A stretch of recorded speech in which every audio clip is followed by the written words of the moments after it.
Sure. Pretty sure we're doing okay here.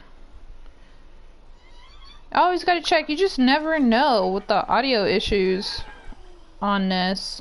So. Okay. Where is she at? There she is.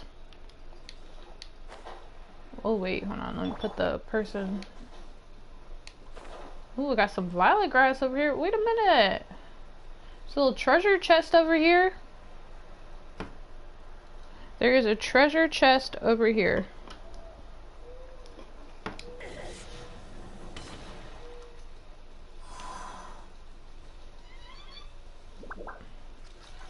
There's a treasure chest over here, Sora.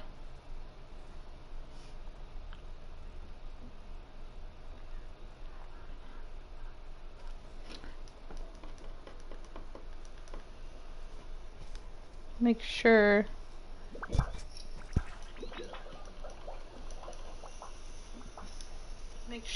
Oh, okay, good. I just had to make sure my audio was good. Okay. Sora, where are you? Come over here, because there's a treasure chest over here.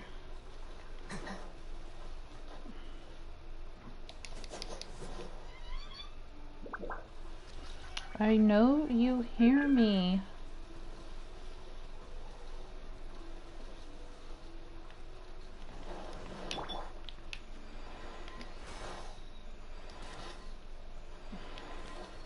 What?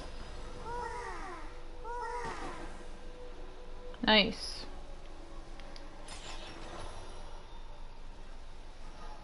Okay, so today I guess we could do... Oh, can you open it? I don't know if you can open it or not. Can you open it? I don't think you can open it.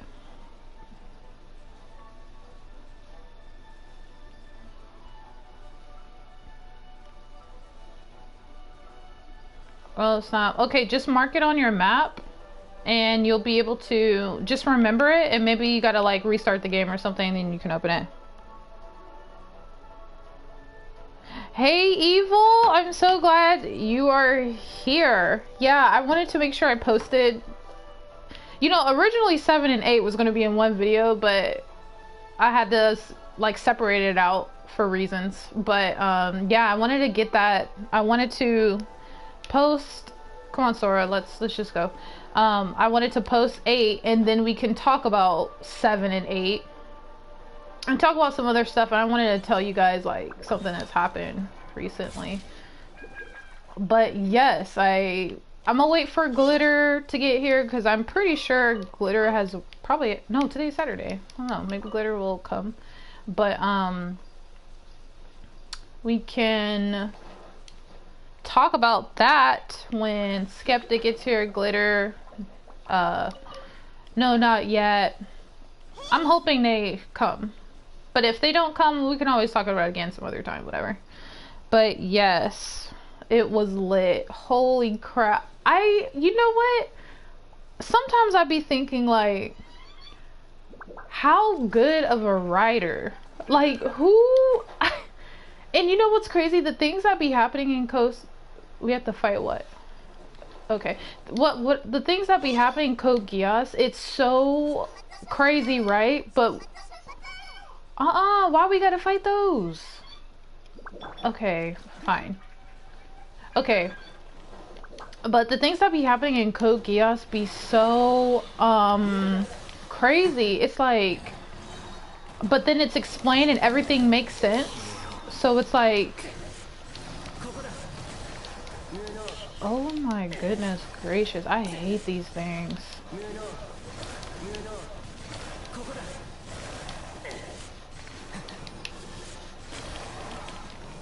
Anyway, oh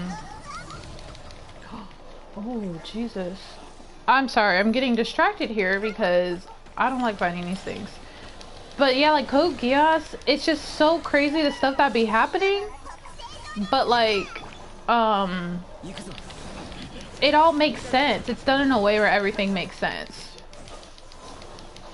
Honestly, I'm so impressed with Lelouch. I can see why people love him so much. Like, he is, honestly, he's amazing. his whole character development, his you know, the internal conflicts, battles he be having with himself on what he's gonna do next. It's just so... Oh my god. Wait a minute. I don't have the right people on for this, to be quite honest.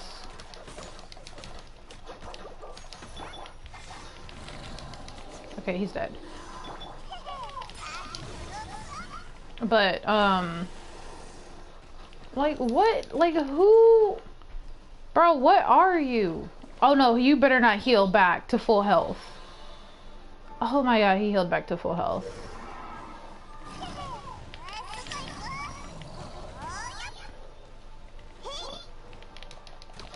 Oh my god, I'm getting distracted. I'm sorry, y'all. I hate this thing. But anyway, I'm about to die. But yeah, we'll talk about Geass, but I do want to tell you guys something that oh snap. You know what? Let me just teleport to a statue. Let me just get on out of here for right now. But yeah,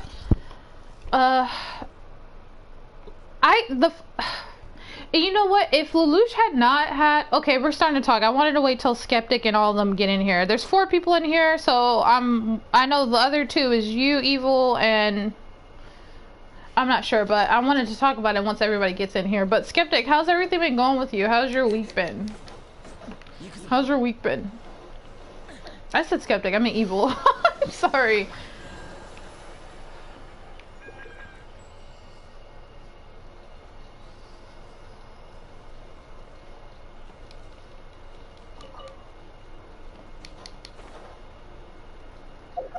Let me put the right people on. That's what I need to do.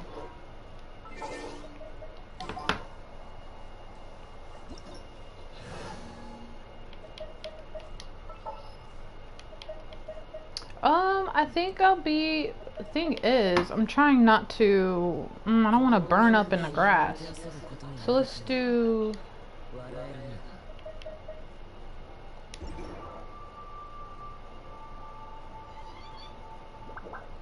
Oh, oh, hey, not yet. No, I just wanted as fast as possible to post those videos, and then we start the discussion about, talk about how we felt about those 2 episodes. Because, oh my goodness gracious. Okay, you know, your week has been quite boring. That's like every week. Yo, I will say my weeks consist of, I only work 2 days a week, so I'd be like, if I'm not editing or filming a video, I'm on playing Genshin, or I'm trying to plan the next next video shoot. I'm glad that you're here. Not yet. Okay, how about, why don't y'all tell me how y'all felt about when y'all watch episodes 7 and 8, what did you guys think? Like, what was y'all's, you know, especially episode 8, because that was crazy. I gotta say, I just appreciate, you know, I just appreciate when characters are forced to go through character development, you know? Having to analyze and just look at their whole purpose and their whole reason, their whole motivation, you know? Ooh, let me do hydro damage bonus.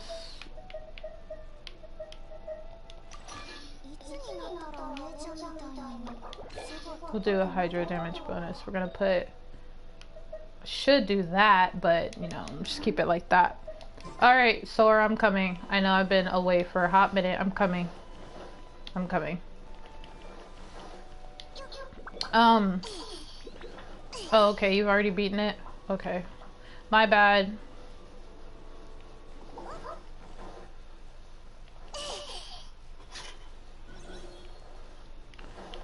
I tell you what, now that, and my question is, now that Lelouch has basically, well, hold up. Because I was about to say, I was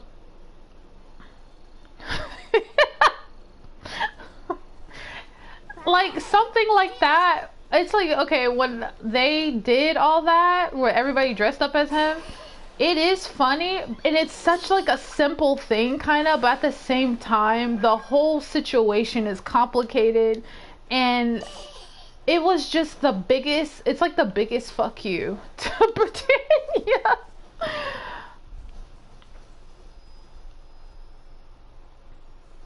Right? Like, I knew, like, Nunnally was basically the second chance for Lelouch and Suzaku, right?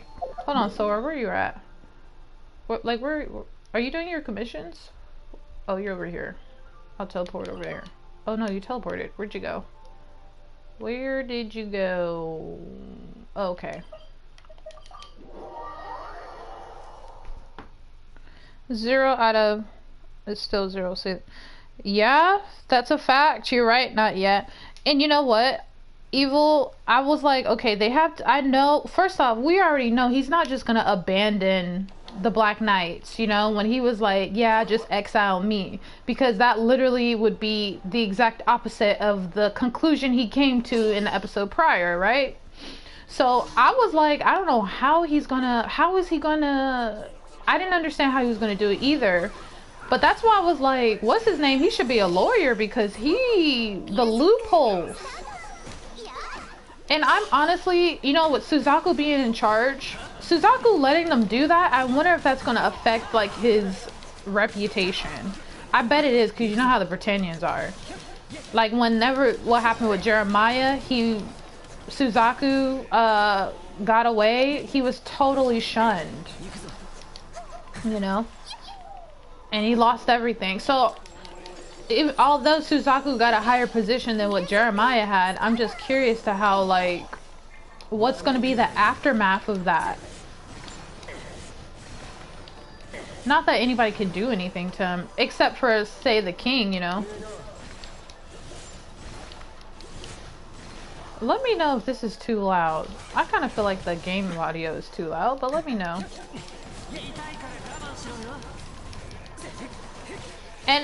And you know what? Like, it was just so... And the fact that the Britannians set that up, okay, Zero's exiled and everybody's like, I'm Zero, because he's really a symbol. That was just so ingenious. Who comes up with that stuff? Like, who... I don't even know. It was just amazing. Okay, do you guys think... Okay, remember in episode 7 when Lelouch was having his breakdown and he was about to do drugs, and then after Callan slapped him, Rollo walks up to him. First off, when Lelouch was on the train, and he... Let me turn this down a little bit. He was on the train, and all the passengers were in the other cart, and Rollo had set it up for him to look at Nunnally's video on the train cart. It was like he was purposely trying to mentally push him over the edge. And then that whole conversation that they had at the, you know, at the construction site, wherever that was, he was like, you know, you should just leave for Nunnally's sake. It was like he was doing his own emotional manipulation so he could have Lelouch to himself.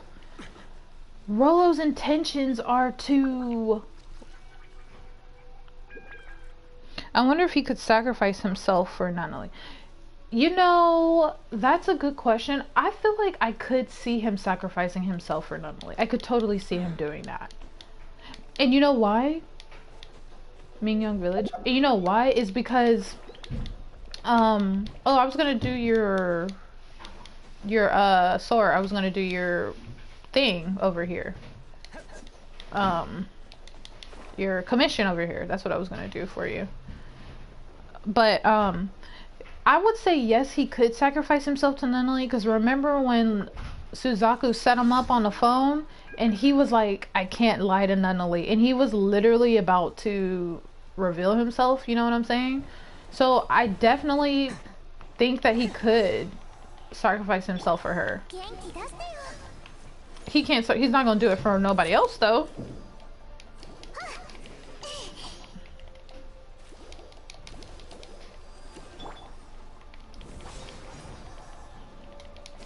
He's definitely not gonna do it for no one else. I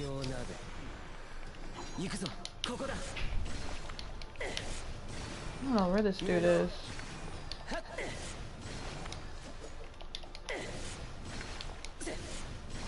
I don't think I got the right artifacts on Zhao right now. He's not doing the damage he should. Okay, but I was saying, like, I really think Rolo, his intentions, he wants Lelouch for himself. Like, that much was made clear to me, and I didn't express that during a video because I think I was talking about something else. But that whole conversation Rolo had with Lelouch, it seemed very like, yeah, you should just let Nanelli go for her sake, you know what I mean? It's for her sake, and you know what, I'll never leave you, you know? Oh, can Suzaku sacrifice himself for Nanelli? Oh. I don't know. I do think to protect Yuffie's will, yes. Because that's the reason why he's helping her. It's because Nanelli wants to carry on Yuffie's legacy. So if it means to carry on Yuffie's legacy, I could totally see him doing that. But the thing is, the Geass is still active inside of him. He's not gonna kill himself. It's still active.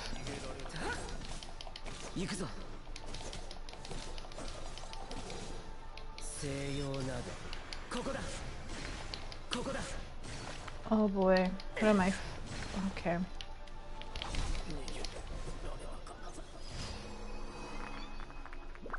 Hey Skeptic, what's going on? We just started the stream. We were going to talk about episodes 7 and 8. Glad that you made it in. Glad that you are here so we can have this discussion. So we could talk. I was trying to wait for... I wanted to wait for Glitter to show up. Or get here. Okay, Sora, I'm coming. Let me heal. Statue? Sora, I am coming. I'm showing up. I'm going to Mingyong Village right now. I just wanted to beat that Fatui agent for you. Yes. So, yeah, that first thing I wanted to bring up that I noticed, but I didn't say much about during the episode was, and because I was just talking about something else, was the whole Rolo thing. How I feel like Rolo's intentions, he just wants Suzaku for himself, long story short. And which is why that whole conversation in the construction site was weird to me. Just how he was talking and just some of the scenes we would see with him in the locket. It just seems very disingenuous. Like he cares about Lelouch, but he don't give a crap about Nanelli. Like, let's be real. He don't give a crap about her, but he just wants Lelouch for himself. That's what I think. So that's why he was like, yeah, for Nanelli's sake, you should just leave, you know? Just go. And I'll never leave you though. You know? So that's weird. Number 2, Nina. I think what's interesting, yeah, he's so obsessed. Possessive, obsessed, like, whichever one's worse. Like, poor kid, the first connection he has, and it's based on a lie, and he wants it to be real so bad. And even with Lelouch's newfound epiphany on what he's meant to do for Nunnally, I wonder if he's still gonna use and abuse Rolo and throw him away in the end. I feel like he low-key is, but I don't know. I don't know.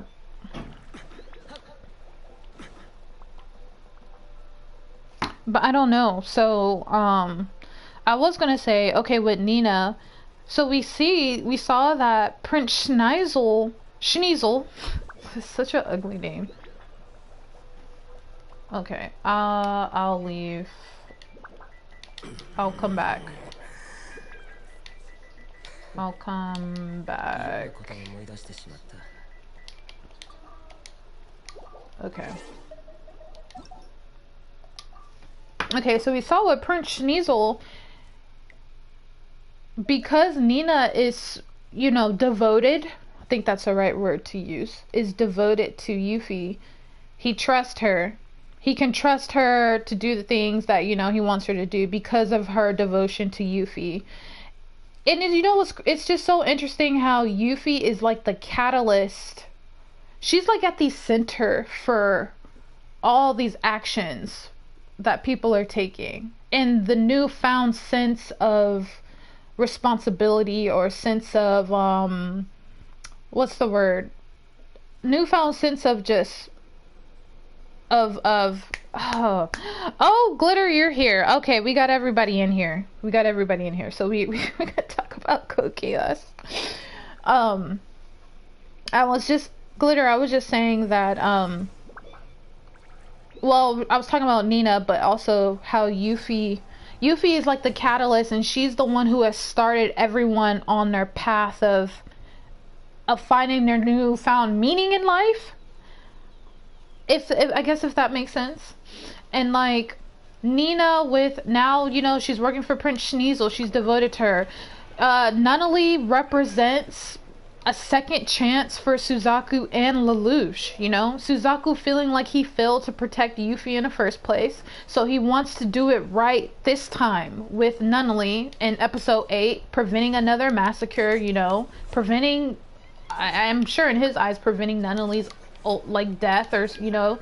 And then with Lelouch actually helping out with the Nippon Zone, you know? But at the same time, fulfilling his promise to liberate, fully liberate the Japanese. And I'm so happy Lelouch went through what he went through in episode 7. Like, it was needed. I think the character development Lelouch displayed, it was just the whole, you got to change your perspective, and that's what he did. He changed his perspective on how he could help, but he articulated differently. He was like, we're going to change our tactical approach, but we're not changing our strategic approach, is how he put it, you know. And I'm just like, I'm wondering when is Nina gonna finish the experiments? I'm assuming on that Jeremy, however you pronounce it. That oh, I can't go this way. However you pronounce it. But Suzaku, you know, Lelouch playing up on Suzaku not wanting to have another massacre. He knew Suzaku was gonna let them leave. Now that they're going to the China, I'm assuming they're going to China, right? They're going to the Chinese Federation's spot. Or I said spot, but you know what I mean. They're going to China, I'm assuming.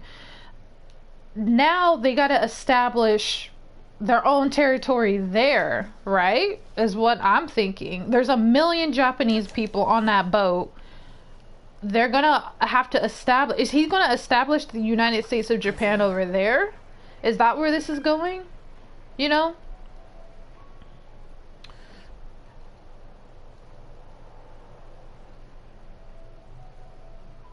I kind of felt bad for... No, did I really feel bad for her? No, not really. But I kind of feel for Violetta and Ogi, because I know they love each other, but they're torn because they're on opposite sides of the fence.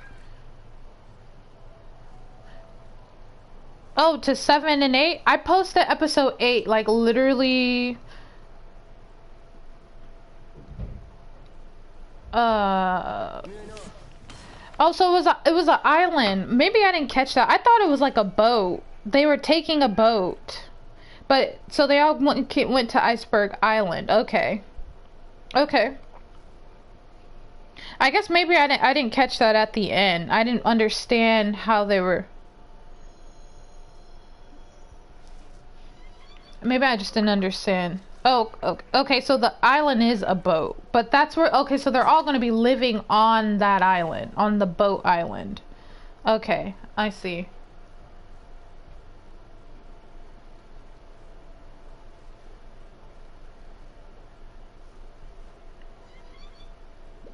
Now, I will say, what's her face? The lady who's Nunnally's, like, aide, or I'm gonna call her PR.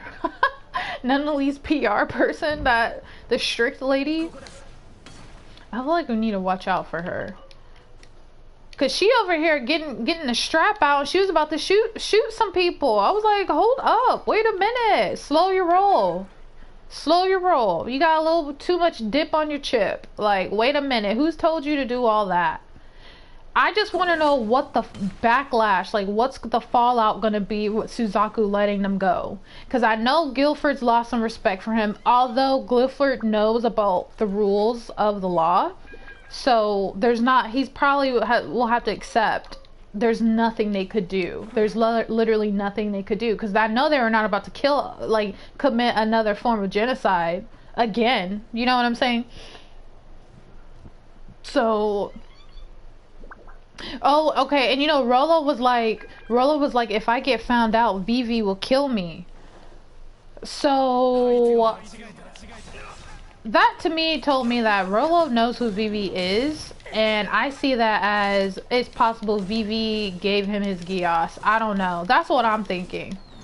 That's what I think. I think Vivi, gave Rolo his Geass. That's just me making assumptions, but... that's what I think. Now, I'm just thinking about, like, what, now that they're gonna be on Iceberg Island, what's gonna stop Britannian from going over there and doing, and like, you know, going over to the island, you know what I'm saying? Maybe it's because it's Chinese, like, territory, they can't do it because then it'll be seen as, like, an attack on Chinese Federation. Wait, what does he say in a dub? What's he say in a dub? I had said before, like, I feel like the English, translation provided more information to me in, like, a short sentence. Yeah. Yeah, please tell me, what does he say in a dub?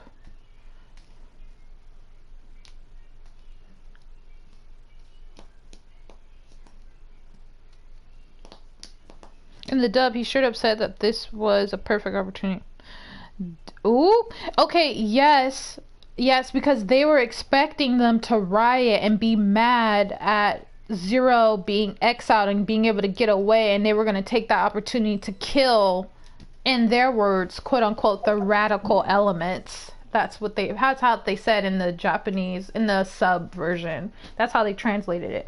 So, okay, so when you say all, are we talking about just the regular Japanese citizens, or do they mean all 1 million people? Because I guess through the sub, I didn't take Guilford to be, I mean, they're all racist, but, like, I didn't really take him to be the type to... Because remember when one of his soldiers, they were fighting Zero, and then they retreated into the Chinese Federation territory, and he was like, no, well, probably because there was cameras. He was like, no, we can't attack. It's going to be seen as an act of war. And he told everybody, no, put your guns down, even though at that moment they had reason to. I didn't realize it. So I saw a reaction to that in the sub. He just says community. Yeah, that's different. Yeah, that's just different tone in both those things. I may rewatch the show in English, just so I can just so I can see the differences. Because it's like a slight change in the text changes the meaning, and honestly, I feel like changes your outlook on the character, because it reveals to you as a viewer who the people are, who they are. So him saying that in English, it makes me think like, oh, he just wants to kill all the Japanese people. But maybe he meant just the Black Knights. Like, he just wants to get rid of them because he's fucking tired of them. He's tired of them those bitches. He's like, I am so sick of y'all. I am so done. First Cornelia, Yuffie, then Charles. What's his name? Carlston, the one, the mean one who had the building fall on top of him. Okay, we're doing Pyro Domain. Who do I want to be is the question.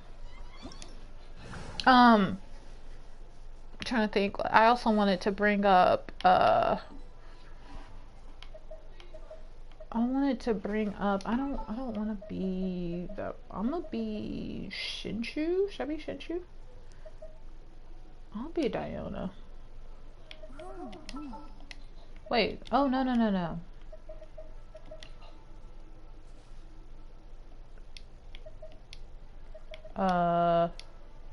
Sora, it's not letting me...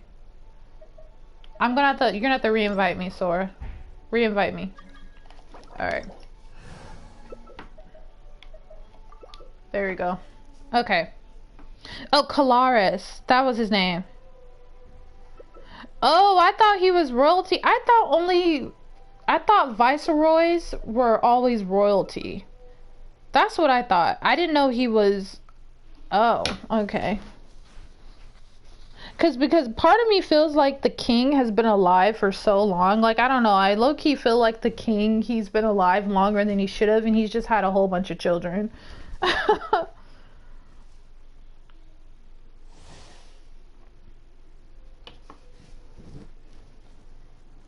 So if they leave or go to the special administration, both work to reduce the rebellion. Oh, wait. Oh, crap. Let me do my artifacts. Oh, I know. Sorry, Sora. You know I gotta do this. Sorry. Sorry, guys. I hate to be that person, but I gotta be that person. Okay. Alright, I'm ready. Sorry. Alright, I'm ready.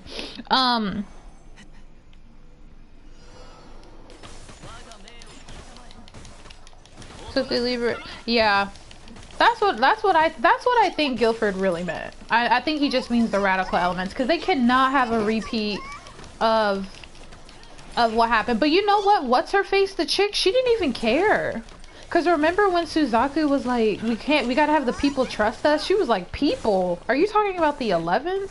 Bitch, yes, I'm talking about the 11th. Who the hell you think I'm talking about? I think depending on the person and their priorities, let you know if they really give a shit if the 11s die or not, you know? Or just like die in mass scale. Yeah, at least 80 children, because you know, Nunnally did say she was the 81st in line. I was like, when she said that, I was like, hold up, am I missing something? He got over 80 kids. Now, that don't mean like they're, no. Sorry, you should come get in a circle so you can heal. But I'm gonna get my special back.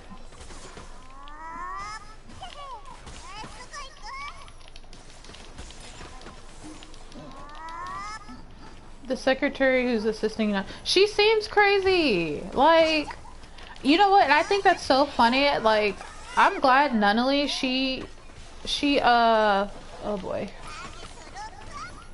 Oh snap. Okay, gotta heal.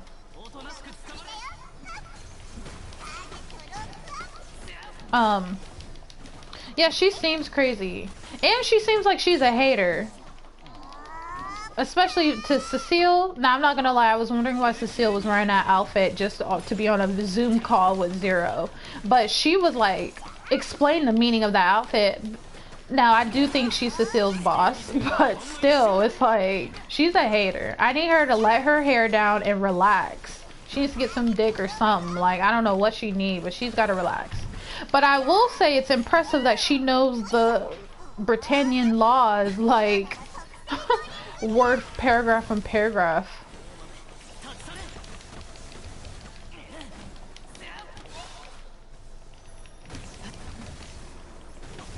Now, okay, you know what's something that I noticed that was very subtle? Whenever Nunnally first gave her speech, right? She like gave her speech introducing herself to the world, basically. Yeah, she is a Karen. She is totally a Karen. You know what's funny? That's my mom's name. My mom's name is Karen. Alright, Sora, go ahead and heal yourself. What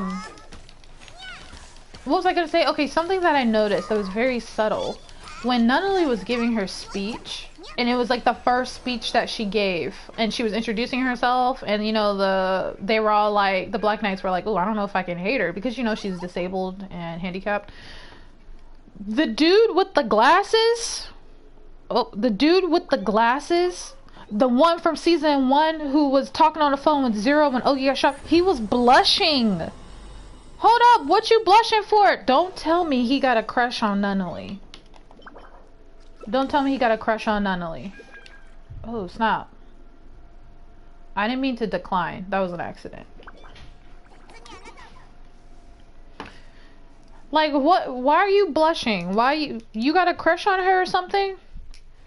And you know what? They keep showing him in, like, they keep putting him in scenes and... Yes, he was blushing. I don't know why he was blushing, but he was. They were all looking at the TV, and it was when Nunnally was like, please help me. She's like, oh, you know, I can't walk or see, so please help me, blah, blah, blah. And then the hot-headed Japanese guy was like, help you, huh? And then one of them was like, it's hard to hate her. And the dude with the glasses was looking at the TV, and he was blushing. And I'm like, he's the only one out of all of them who was red in the face watching her on TV. And I'm like, okay. And he keeps popping back up. You know what I'm saying? He keeps coming back up. And I'm like, okay, something's going on with you. I don't know what it is. But I feel like he's going to have a role to play at some point. Like, I don't know. I feel like he's going to be important later. It's very weird. I don't know. He's just very weird. And I'm gonna need old Kaguya to relax. I'm gonna need her to settle down with the whole I'm his wife shit. Like, I get it. Zero's a powerful dude and he's helping y'all, but like... And here's okay, wait a minute. Speaking of the women, let's talk about Cece. And this is why I can't I can't trust her. Do you mind me spoiling his character? It's something that's mentioned in side material only to explain why he was blushing. Yeah, go ahead. It's okay. Yeah, it's okay. Mentioned in side material. Do you mean like the side mangas and movies? Or do you mean like it happened in other episodes but on the side?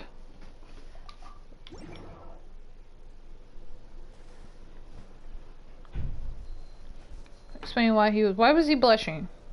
He better not have been blushing for Nunnally. He better settle down. Oh my gosh, gross. You know what, we need to keep him far away from her. We need to keep him far away from her. Yikes! I knew that was weird. I knew that was weird. I was like, I'm telling you guys, I had saw that episode, then I'm editing the video. I'm like, why the fuck is he blushing? Look at the TV. Fucking weirdo. Oh, she does? I'm dead. Oh my god. I'm dead. That's funny. That's funny. Wow. Okay, that makes sense. Yo, I swear, it's the smallest things. It's the smallest things. Okay, wait. We were talking about Cece. Okay, this is why I cannot. Not to say that her conversation she was having with Marianne was bad. But she was just on some, you know, it'd be a lot easier if he wasn't Zero. Like, goddamn, like, I just need him to stay alive and he's doing everything he can to die.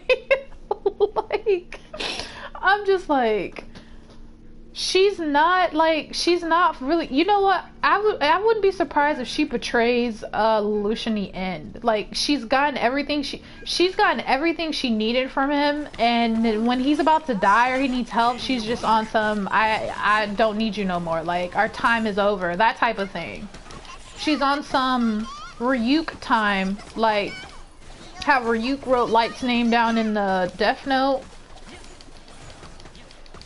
Like, I just do not. If I was to say who I don't trust the most, I don't trust Cece the most in this whole show.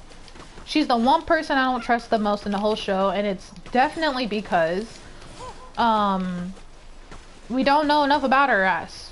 We don't know enough about her, and she only reveals shit when it's convenient and she's kind of put on the spot, like, and she kind of has to. She won't volunteer the information. And I'm just like, nothing wrong for not volunteering information, but it's just like, I feel like a lot of stuff could be avoided. Like, I feel like she knows more about VV than she lets on. Shit, she probably knows more about the king's history. She's been alive all this fucking time. You telling me she ain't got no information on the king? I know she's been held up and locked up as an experiment for some time, but still, like, come on. And it seems to me that she's been alive for so long. She's got to have been alive when Vivi got his powers. However long ago that was.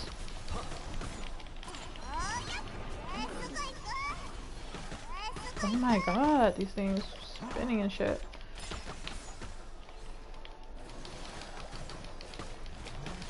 We did talk about how we appreciate the vulnerability, though, about with Lelouch, right? We did talk about that.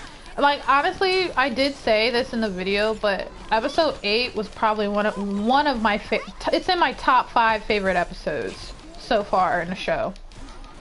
I just thought it was just so how Lelouch's character development, he was able to help essentially help everybody, you know?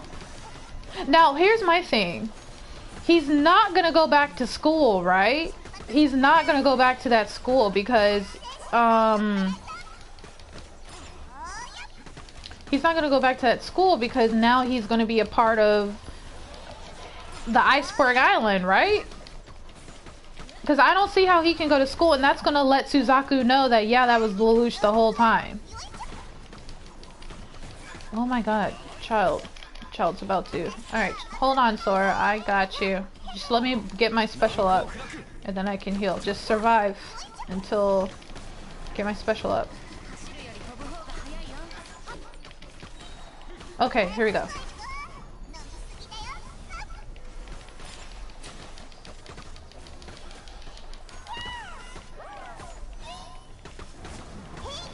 Oh.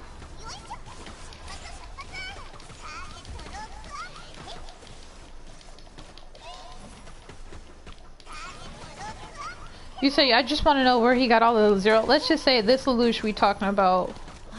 Wait. That was mass production. You know what? I didn't even think about that. I was like, where the hell did he get all those outfits from in such a short amount of time? Let's just say this Lelouch. Wait, Evil, what did you mean? Cause y'all, there's like a lag behind me. I want to make sure I know what you're referring to. What did you mean, Evil?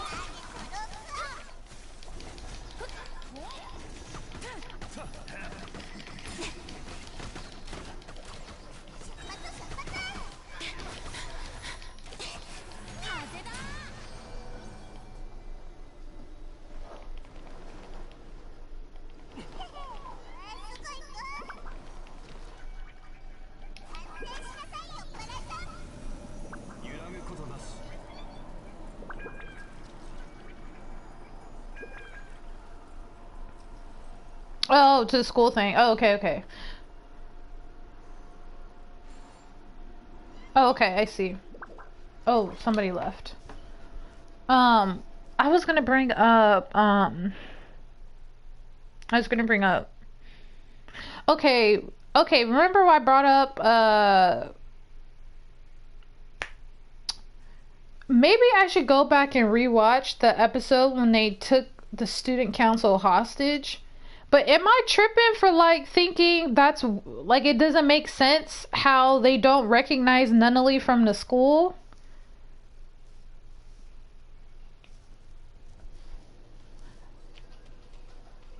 Like I wonder if like I'm pretty sure the hot-headed Japanese guy he saw all of them.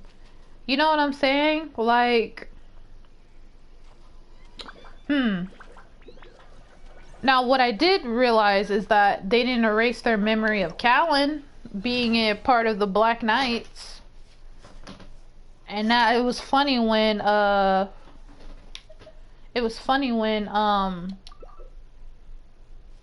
when they put Suzaku on the spot on giving her a pardon.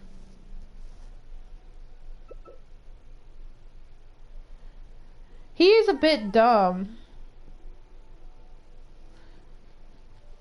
Okay, yeah, that's true. Yeah, okay. I guess I could let that slide. Because my whole thing was, somebody was like, oh, they could just chalk that up to being, oh, he knew she was a princess, but it's like, if Zero knew that she was a princess and he didn't tell them, they could have they probably could have won the Black Rebellion war, like, and used her as like a bargaining chip or some shit, or as like a hostage, you know. They would have been mad at him if I hope you guys know what I'm saying. I'm referring back to some comments. I was commenting off someone who was like telling me, you know, it's not out of the realm of impossibility that Zero could have known that she was a princess. And I was like, no, there's no way, because if he would have known and not told them, they would have went about the whole, it would have been different. Like, probably the outcome of the war would have been different. But anyway,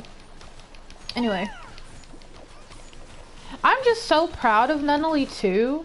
I'm so proud of her. Like, I am proud of Nunnally. I just don't want nothing to happen to her. I really hope not. I don't want nothing to happen to her. It'd be crazy if something happened to her at the very end when everybody got what they wanted or something. Now my question is, how is this final fight with the king going to go? Like, I'm just trying to think, does Lelouch still want to take down, oh my god, Mona, you're about to die.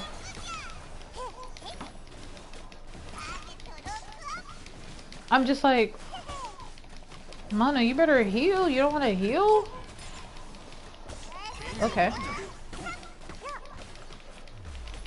Okay.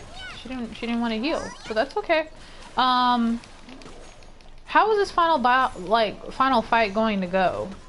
I'm trying to think, like, how is this show going to end? Because honestly, it feels like the next step is to establish independence for, in a sense, I get you though, the Emperor does not really do hostages. I'm not sure if Cornelia would bend for anyone. But if, oh, you're right.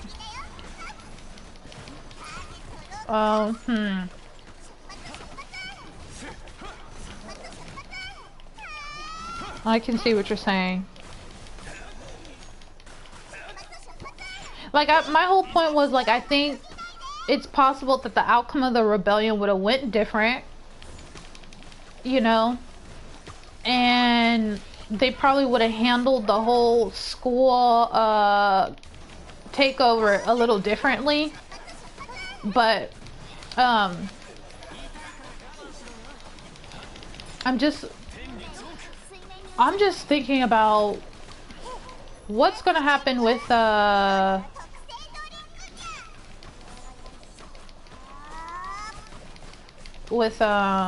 Rolo. He's just, I'm getting a little distracted, guys, sorry. Just gotta kill one more. Oh my god, it missed.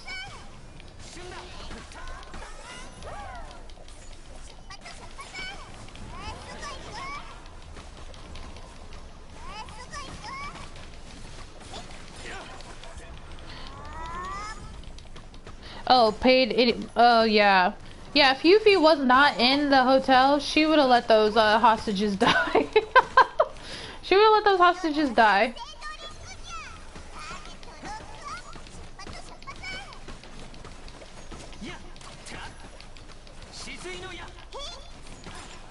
Dang, this fight is lasting too long.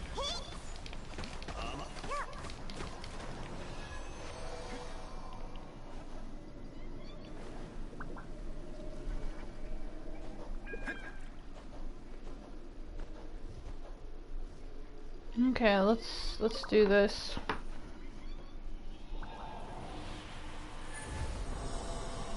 Oh.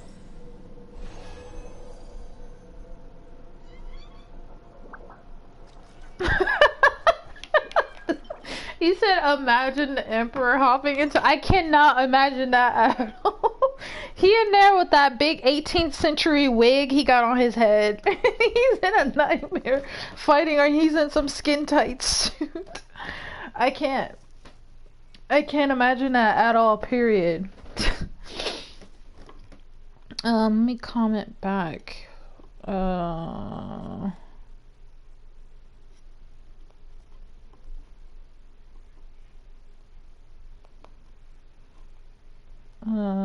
Okay. To comment back to one of my friends.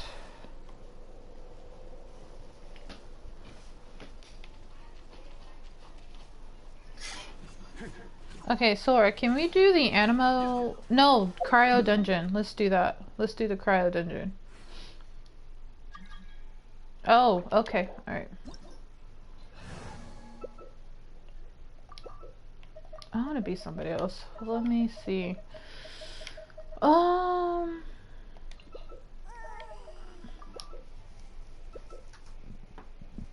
excuse me if you guys heard that burp. My bad.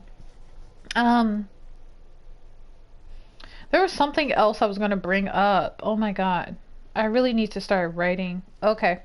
I need to really start writing this stuff down. I'm trying to think. Oh yeah, wait a minute. What's wrong with the Chinese dude? Xingke. Is he sick? I don't know if that's a spoiler. But he was coughing up blood, and I was like, uh-oh, I hope you are not getting secretly poisoned. What's wrong with you? Because I actually kind of like him. I think he's kind of cool. Like, wait a minute, bruh. What's going on? Like, what's wrong with you?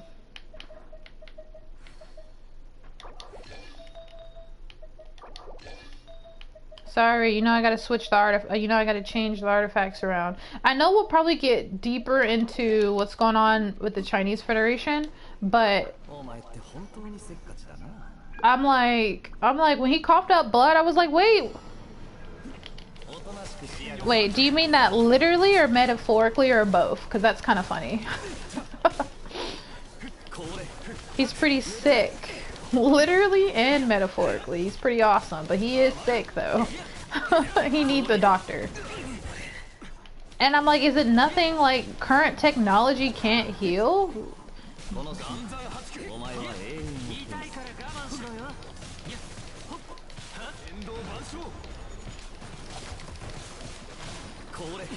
Oh.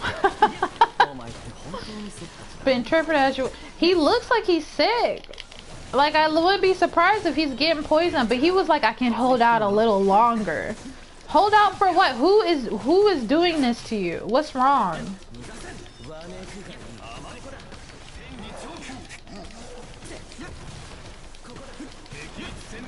He just coughs ketchup after he eats fries. Ooh, maybe. Oh my gosh, Glitter, you're right. What if they don't have access to them? Okay, but the thing is, it's not like they're completely behind in technology, right? But that's a good point. What if? But then again, since he was like, they were like diplomatic with each other, I would think like, ooh, Sora, you better heal.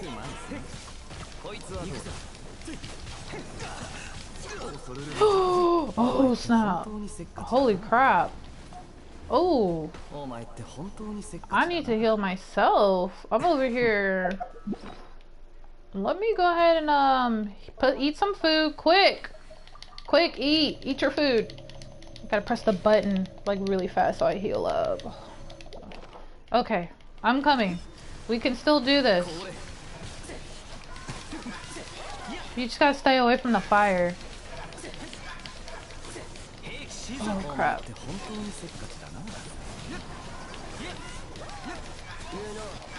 Okay, we can do this.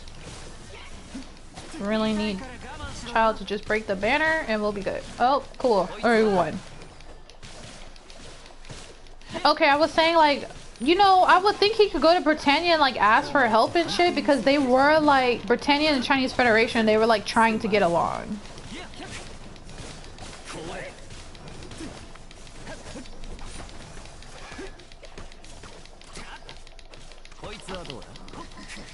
Oh, no. Don't you start dancing. Oh, I was about to say. Okay, anyway.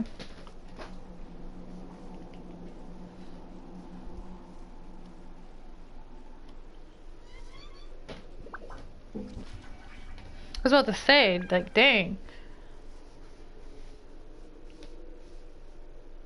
Well, I was gonna bring up,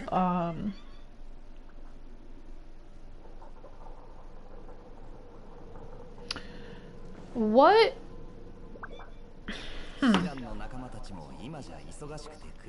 You know, okay, one thing I was gonna bring up, and you tell me if I'm, like, maybe wrong. One thing that I thought was cool was... Wait, on topic of CC, do you remember a line she gives Lelouch just before they fight Cornelia? Yes, that she knew that they would, she knew about the place, Airy Villas, something, some place that Lelouch would go to in her childhood, and he was like, how the hell do you know that shit? And she was like, in due time, I will tell you. And I'm like, bitch, tell me now. Yeah, she said something like, she knew about the name of the place where they were at. It's called something Villas. I forgot what it's called, but she knew about that location. And it was like, how the fuck do you know that? And why are you keeping secrets? This is why I can't stand that bitch. Like, she's just so... I just can't trust her. And I swear to God, if she... Oh yeah, Ares Villa. That's what it is. Thanks, Glitter. Ares Villa. I swear to God, if she's the reason for Lelouch's ultimate downfall, I'm gonna be upset. I'm gonna be upset. Not gonna lie. Did you... What dungeon did I say? I said cryo dungeon, right? That's what I said. Okay, we're doing cryo dungeon. Wait a minute. Hold up. Okay, hold on. I have a theory in my head that I just thought of now. Let me... Because speaking of Ares Villa... I'm just trying to think how she could be connected to Marianne. You know what I think? What if Marianne had like a Geass power that she could have gotten from Cece, that like even after her death she would be able to communicate with people or talk with like talk with Cece. I don't know. And maybe she knew she was going to die. She knew she was going to die. And so she wanted the ability to like still be alive even after she's dead type of thing. I don't know. I don't know. I don't know. I'm over here trying to come up with like how she could still be talking. Wait a minute. Whoa, wait. Okay, guys, like we've seen the king say he was talking to Clovis. Right? He was talking to Clovis, and I took that quite literally. I didn't take that like, you know how people be like, oh, they go to like someone's grave and they're like, oh, I'm talking to my mom right now. Not that. I think the king was literally talking to Clovis, right?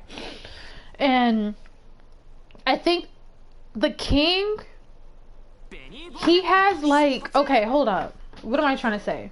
Because he can do what Cece does ultimately, right? He can do what Cece does. And Cece's talking to Marianne, and Marianne is supposedly dead. So let's say Marianne is really dead, right? I feel like the king,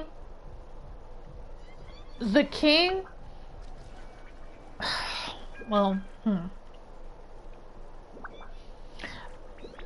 like, okay, if y'all remember Jimmy Neutron, and every time Jimmy Neutron would be like, think, and you would see his brain working overtime, that's how my brain is right now.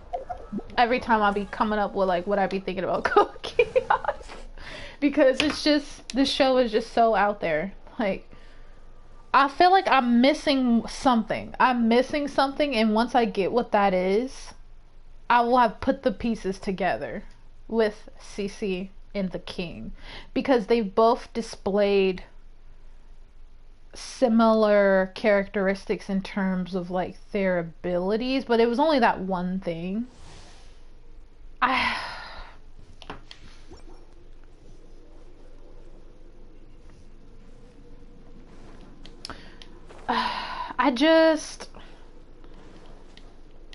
just can't with that girl. I can't. I just really want Lelouch to be looking at her sideways. How much Lelouch be like, he don't be trusting people? I need him to do that with her. Because it's always the person closest to you least expect. You know what I'm saying? How does D-Luke die? That's the question. He probably got, oh snap, he got one-shotted. That's what happened. We could do this though.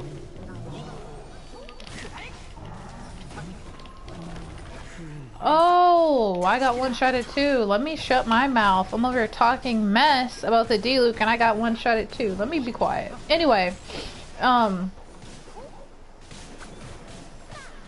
this person's name is Used Dildo. I just got knocked something times in a row. Feels good. Well, Used Dildo. Okay. Let's try this again. Let's try one more time.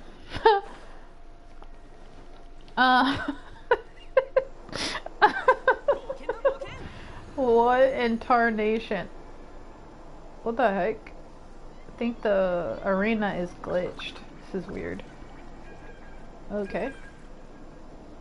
It should not be lit up like this, long story short.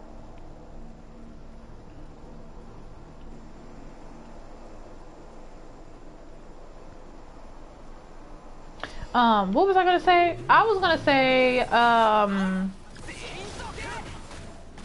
gotta get away from this thing.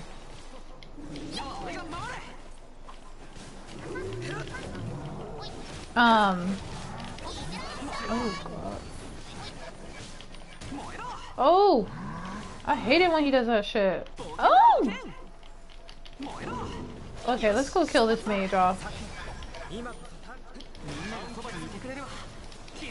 Yeah, what was I talking about before I saw Used Dildo?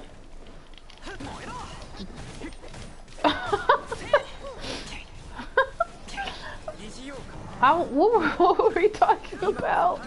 Oh, Cece's bitch ass? Oh yeah. How much we don't trust her, and I swear to God if she's... I swear. Now, I will say I did watch the ending theme of, I did watch the ending theme, and I feel like there's a lot of symbolic imagery in there. There's definitely a lot of symbolic imagery, because I did peep the black wings. I think she had black wings. So did Callan, I think. I did peep the black wings on her, and I was like, I don't like that. I don't like that. I do not like that at all.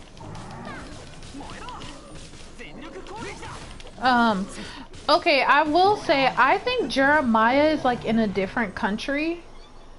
I think he's like, not in the Middle East. He could be in the Middle East, but just some place where there's like lots of sand and deserts and shit, because maybe after he crashed in the ocean, he could have woken up somewhere else, or he like, he could have woken up somewhere else. And I only say that because of the very short image we get of him in that opening scene. He's like walking away, and he's like in this new... It was in contrast to of the backgrounds the other characters had. So I feel like he's like in a different country, and I feel like Jeremiah is going to show back up. I really want him to.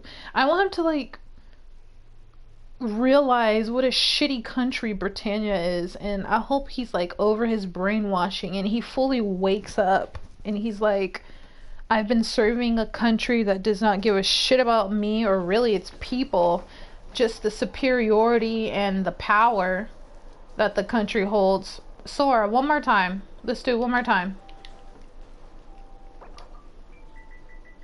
One more time.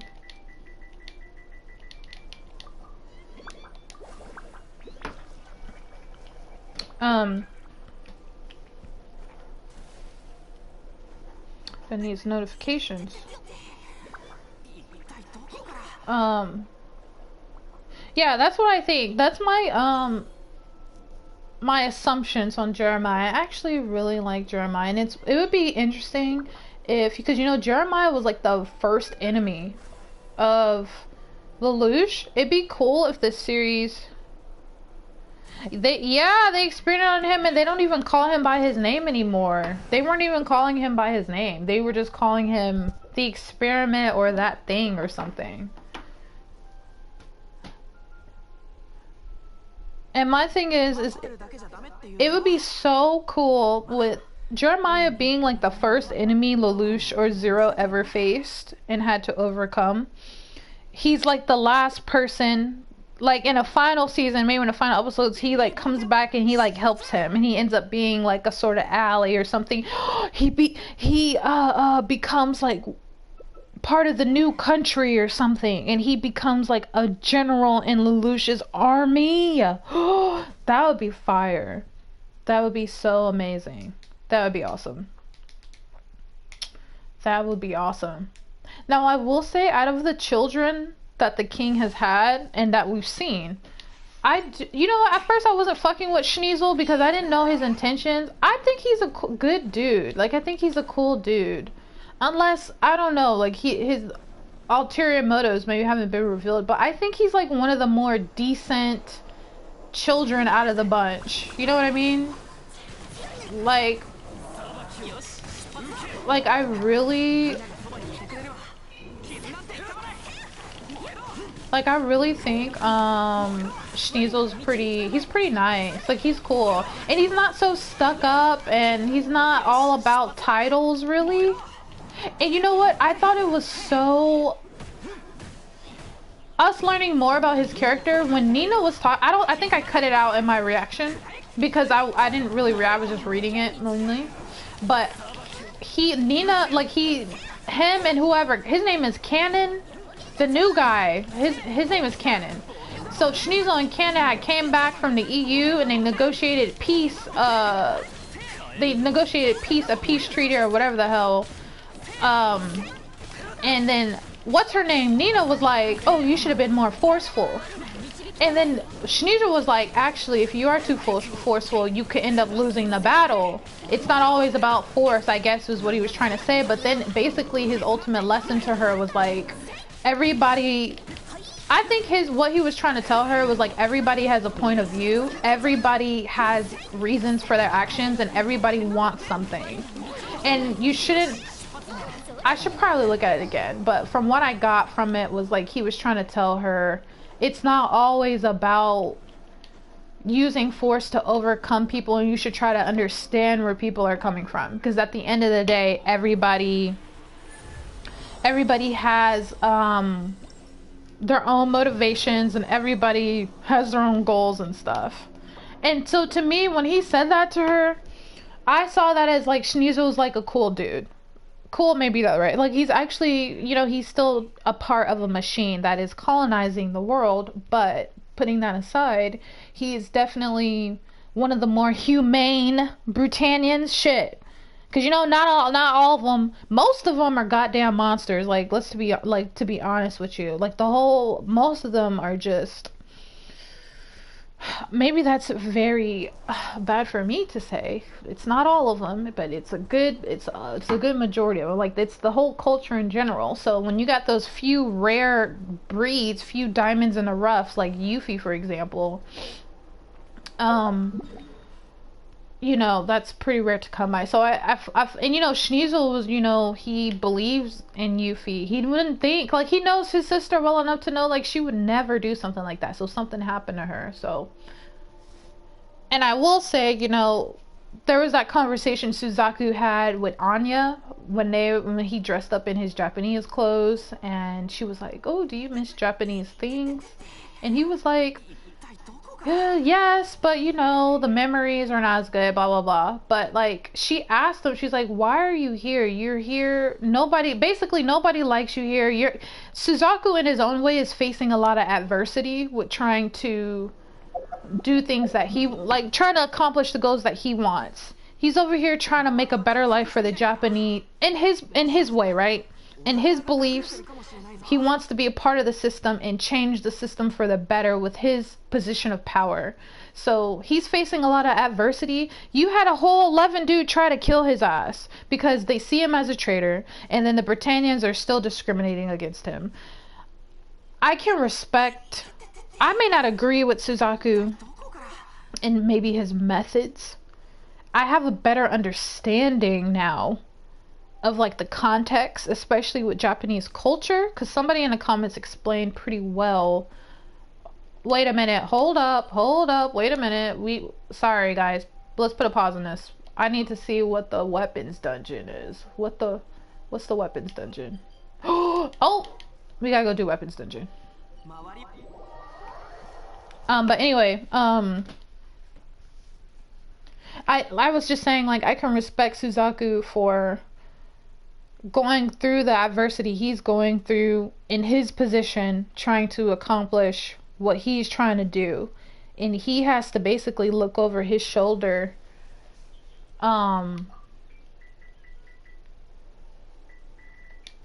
Wait, hold on, let me tell her. Weapons dungeons, weapons dungeon.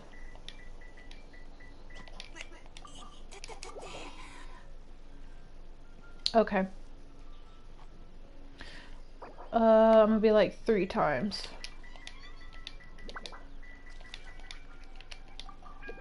Okay. Yeah.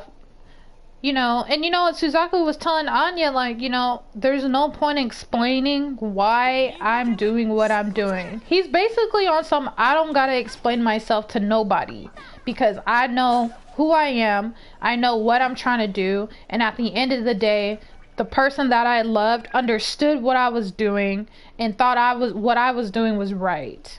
And that's all that matters at the end of the day. And I can respect Suzaku for that. Absolutely. And honestly, I can also respect Suzaku.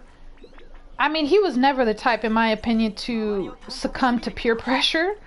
But I can respect him at the very end of not going against his morals for his political side.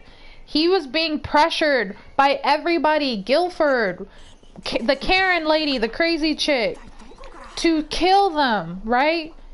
But at the end of the day, he respected his own morals and he respected the law. He respected the law, like they did pardon Zero, you know what I'm saying? So it's like, what is in here? Water? I think water's in here. Okay. So, oh snap.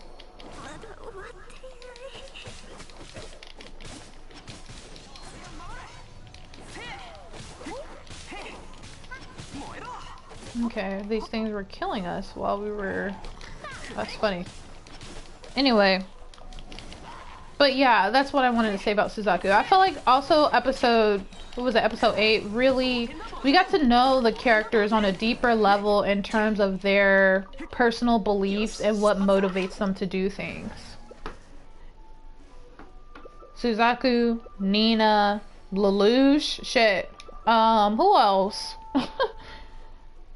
I mean, I felt like that episode, and that's what makes the episode one of my favorites.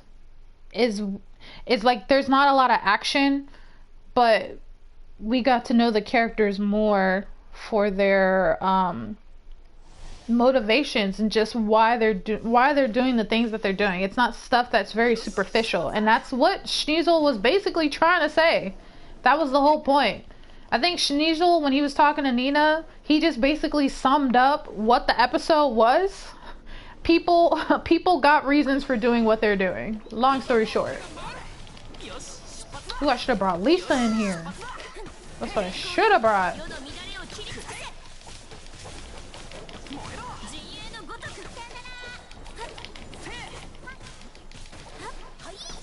Cooldown is not even that high.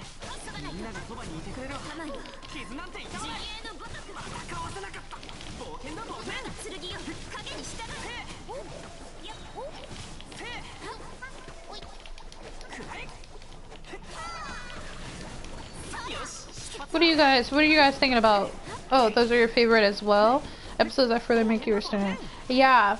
And honestly, I think besides the action, besides the political mayhem in this show, I think the reason why this show is so popular is because it does a great job at executing those important elements about the character. And it's done in a way that feels natural and... what's the right word? It's done, I just think it's executed well. The pacing, just... a little distracted here, sorry. Yeah, I really care. I would say one of my favorite things about a show is how a character develops and grows over time, and just their motivations. Which is why I had problems with Naruto. I know that's completely off topic, but just to just offer a comparison of why I think Code Geass is like on another level when it comes to character motivation.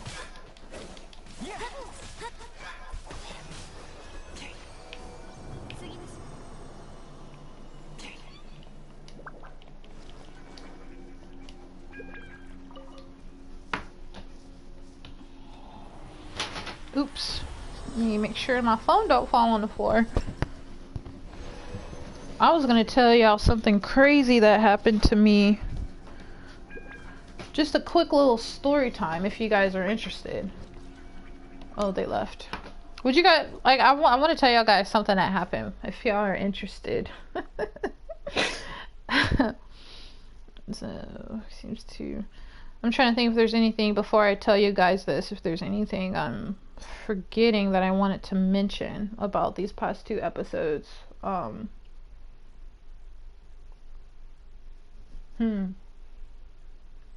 We talked about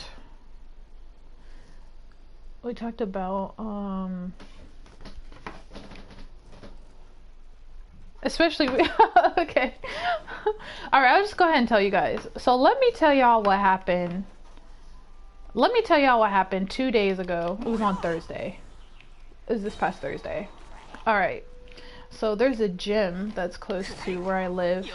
And so I went to the gym, and the gym where I'm at on that particular day closes at like, I think they close at 10. Ooh, that's irrelevant. Anyway, I thought it was close to like being ready to go. Like I thought it was about to close. Anyway, that's irrelevant. So I finished my workout, and the gym is like 2 stories. So you when you walk in, they have like the treadmills, and then they have the weights like further down, and then you can walk down the stairs, and down the stairs is where they have like the mats, like where you can do like calisthenics or just jumping jacks and stuff, and they have like leg machines down there, and also the bathrooms, the men and women's bathrooms are downstairs. Okay, so I finished my workout, I go downstairs, I do one last leg machine thing, and I wonder if I should start off with this first. Okay, let me give some context. Okay, so actually let's start off with last Sunday, because there's 2 instances. So last Sunday I went to the gym, and how the gym is set up, they got the mirrors on the wall, and then there's that leg machine that you sit in it, and you use your calf muscles to like push it downwards. I don't know what the machine is called. I just call it the leg machine, but I don't know the technical name for it. But there's like spaces in between the machine, and so there was quite a few people in there. So if you want to, you can get like in between the machines and do like a little workout thing. So that's what I like to do sometimes. I'll go get like my 12-pound weights for like my arms and stuff, and then I'll go get like the long bar 50 or 60 to do some squats, whatever I'm doing. Okay, so I'm not on the leg machine, I'm just standing next to it, but I will use it as like a break for like a set if I'm just trying to switch up my sets. So there's this guy that's a trainer, and he was training a bunch of other girls. I'll say women. girls, women, whatever. He was training them, and he sees me working out like in between the 2 machines. Like I'm doing like these shoulder slaps, plank things, whatever the hell they're called. And he goes and gets on the machine next to me. And then he stands up and he goes and walks. He stands like in front of me. Oh God. And then when I'm stopped, he goes, what is the first thing he said? He's like, are you almost done with your set? I was like, oh yes, yeah. He goes, oh okay. There was like no follow-up to that, and I was like, do you want to use this machine I'm next to? He goes, yeah, but you know, what he said was, I'm almost done with my set. That's what he said. He said, I'm almost done with my set. And I took out my headphones, and I'm like, okay. And I was like, did you want to use this machine? He goes, yes, I want to use that machine because when I'm almost done with my set. So I just wanted to know if you're like... I'm like, okay, yeah, you can use this machine. It's no big deal. I'll just move over. So I move my stuff over, like my weights and stuff. And then he sits on the machine. And then he stands back up, and one of the girls that he's training gets on the machine, and she's literally on the machine for less than 3 minutes. Less than 2 minutes. I don't even think she did. She just sat on it, and they both got up and left. So ultimately, there was no point in me moving. Like, they didn't do anything. It was just really weird. I'm not sure if I'm explaining it right. It was just really weird. Anyway, I thought that was weird, but I let it go. Okay. Fast forward to 2 days ago, which was Thursday. Okay, I told you guys I go down the stairs and I'm... Yeah. Okay, I go down the stairs and I go down the stairs and I get on the leg machine. Now, to be fair, I wasn't really sure if he worked there. I wasn't really paying attention to the clothes he was wearing. I was literally in my own world listening to my music on my headphones. So...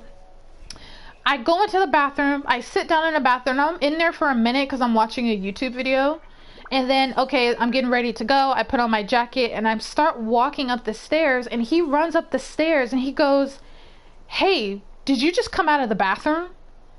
I'm like, yeah. He's like, were you the only one in there? Now, please, mind you, I'm just looking at his face, I'm processing these questions. Because those are the first questions he asked me. I take out my headphones. He goes, were you just in a bathroom? You were in the bathroom, right? And I'm like, yeah. He goes, were you the only one in there? I was like, no. He goes, well, how many women were in the bathroom? I'm processing these questions. Like, I'm thinking, why the fuck is he asking me this? And I'm just like, I'm just thinking, actually, no, I wasn't. There's quite a few. There's a lot of women in there. He goes, a lot? And then that's when I was like, okay, why? Now, when I asked him why, when I tell you guys, it was like the aggression, the energy, the response that he had for me did not match what I was giving. He was like, oh, he's like, I work here. I'm doing a count for how many people are in the bathroom. Okay, forget it. Like, I know I may sound like on a mic, but imagine like somebody like really going in on you like that.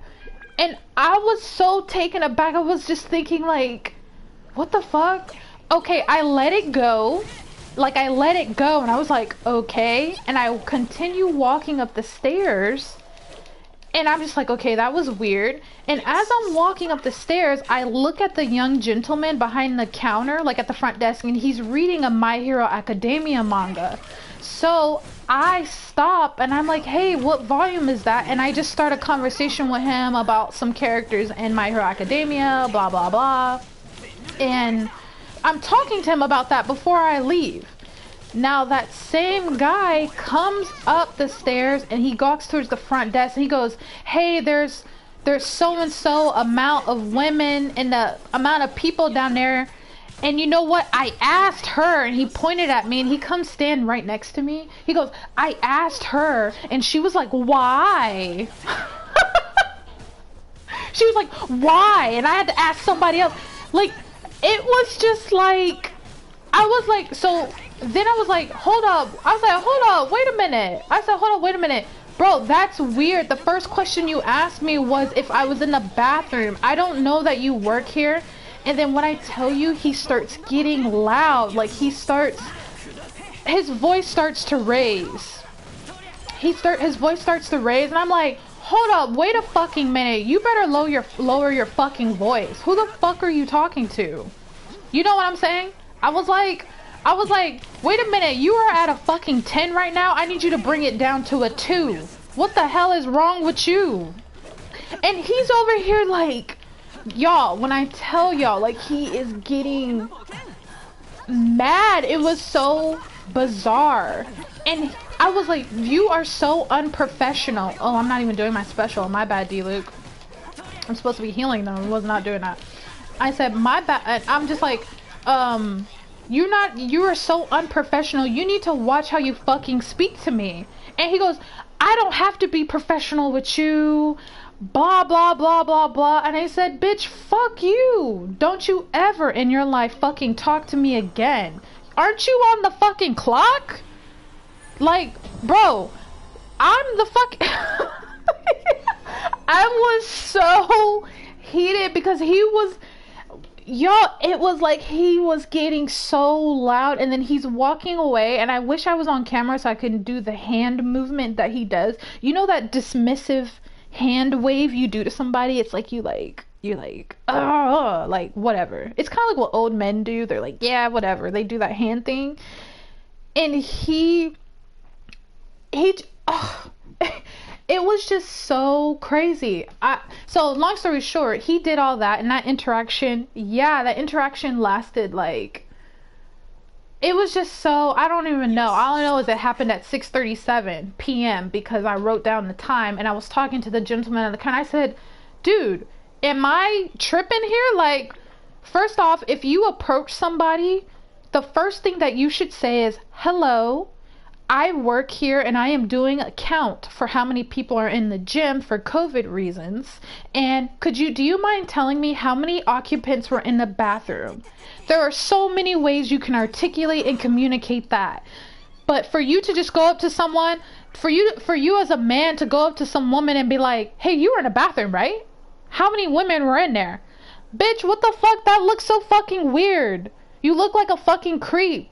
Now, that's my bad for not realizing his clothes, because his clothes did say the business on it, but I was just processing, like, why is he asking me this question? And you know, guys, I live in New York, so moving here, okay, the new boss, okay, we'll do the new boss. So moving here, I have to think a certain way, and I have to go about things a certain way here because it's a different mentality. It's different from where I come from, you know. Like, you have to just move differently being up here. You can't trust anyone.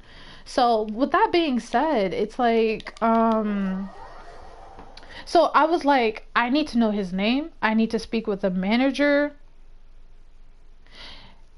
Okay, it's like, and you know what? Not yet. I was like ultimately, I was like, I don't gotta tell you shit. If I want to be honest with you, I don't gotta fucking tell you how many people are in a bathroom, even if you are trying to do a count for COVID reasons. Matter of fact, if you're gonna talk to people crazy like that, why don't you take your ass into the bathroom? You figure it out for yourself, because you done burned this bridge.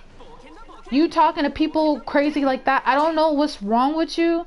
But if you're a whole man and you coming at me crazy like that, you're acting like you're my man. You're not my fucking man, and you're not my dad. You're not my brother. So it's like, if you think you can talk to someone like that, and even so, my own father would never talk to me like how he was talking to me. So it's like, why do you think I'm about to just let you talk to me like that? Okay, hold on, Sora. Let me switch my people out. What's the element? Wait, what's the element? So, okay, so that happened 2 days ago, and I was, the gentleman who I was talking about My Hero Academia with, he tells me that the manager was in Saturday, which is today.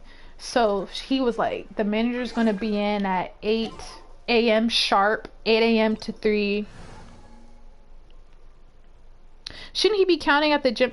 Okay, and Glitter, they have like a check-in list.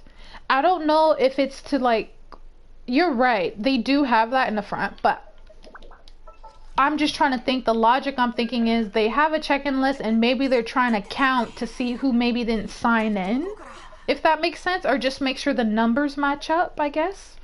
That's the only logical explanation. But fact of the matter is, they do like a count. I don't know, which if you do a count, that's okay, but you got to learn how to talk to people.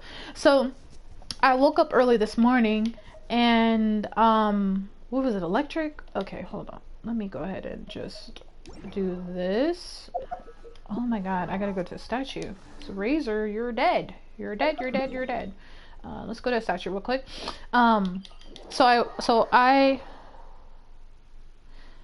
Well, yeah, I know if they count it, people who comes and goes, they don't have to worry. Yeah, you're right about that. I don't know why they do it. I guess that's just something that they do. But So I take my happy ass over like at 8:30 this morning. I walk to the gym and it's the same gentleman from 2 days ago. He's working the front counter, so he recognizes me, and I'm like, you know why I'm here, right? I want to speak to your manager. In my best Karen voice I could possibly do, right? So so what I do is I speak to the woman.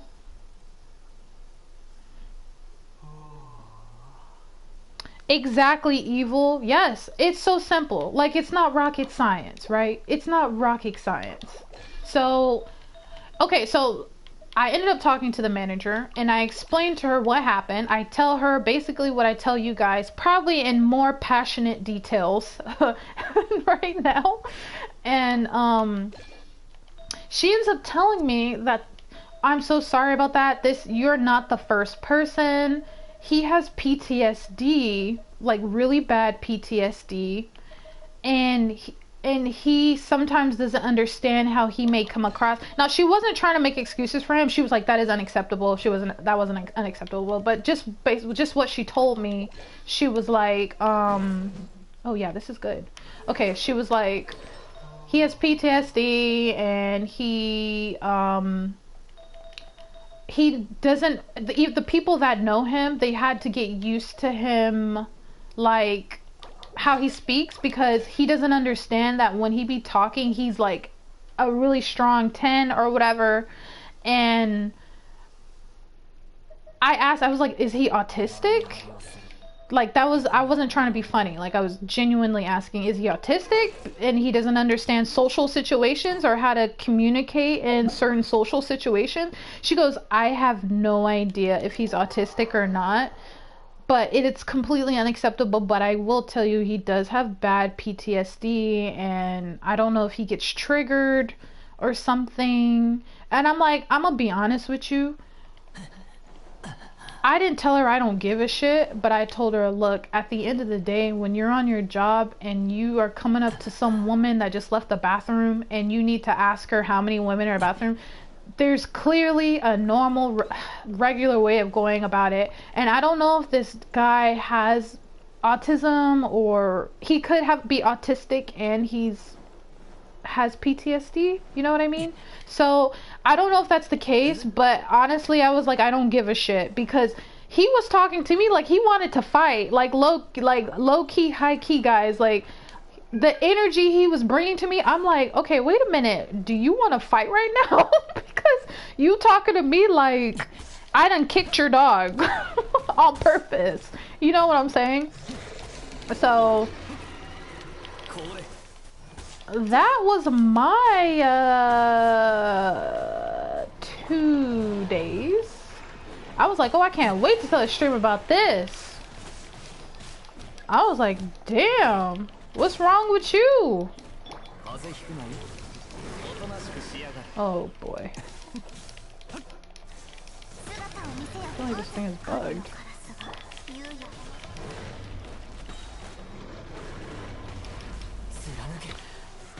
But yeah, that's me summarizing what happened, because oh my god. But yeah, I was just like, are you fucking serious, bro? I don't know, there's just a way how you talk to people, and I'm not trying to say I'm perfect, because I'm definitely not perfect, but like, that shit like pissed me off. And you know what? You know, when you go to the gym to de-stress. I was like, damn, I'm gonna have to walk my ass back and get on the treadmill. Because that stressed me out.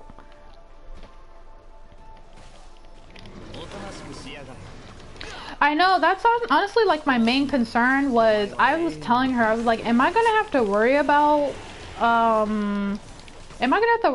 him being antagonistic towards me in the future, passive aggressiveness? Because I already had one incident with him before, and I let it go because I was just like, okay, it's not a big deal, I guess. But just like, you know, that was just something that happened to me.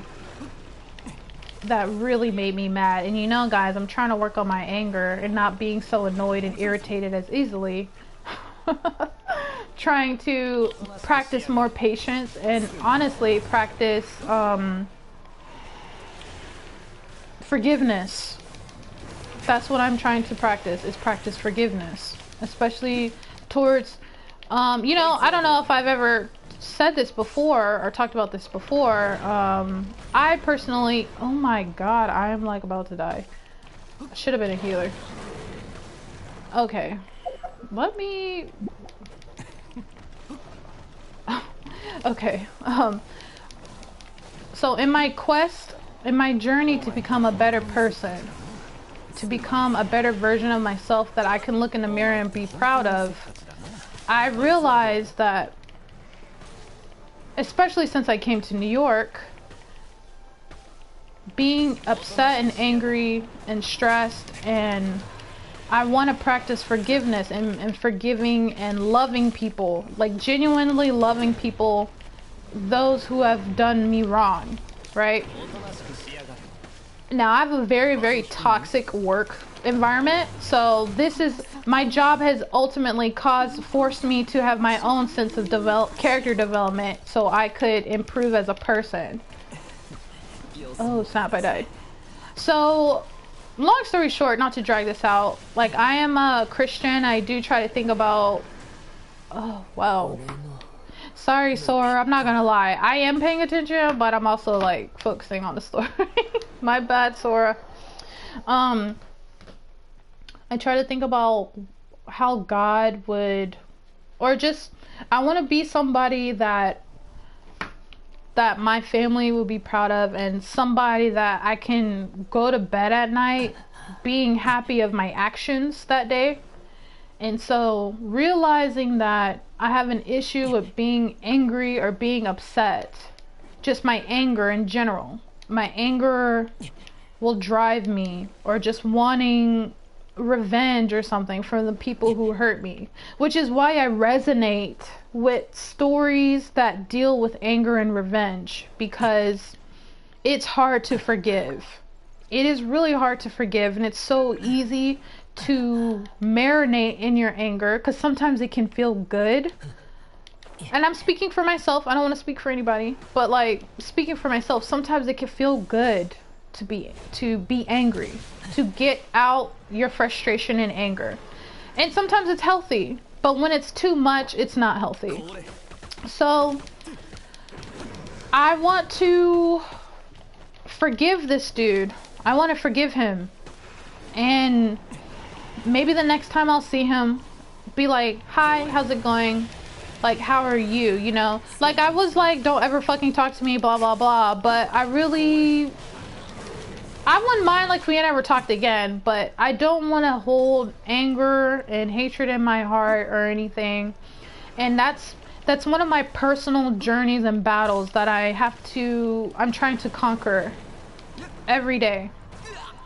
There's a reason why I call myself the annoyed Maho Shoujo, because literally I find myself getting annoyed very easily at things. You know?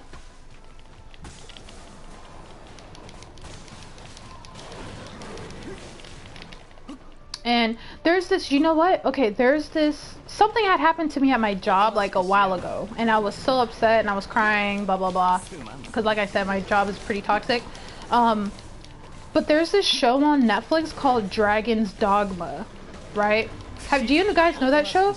I feel like we talked about this. Did we talk about this?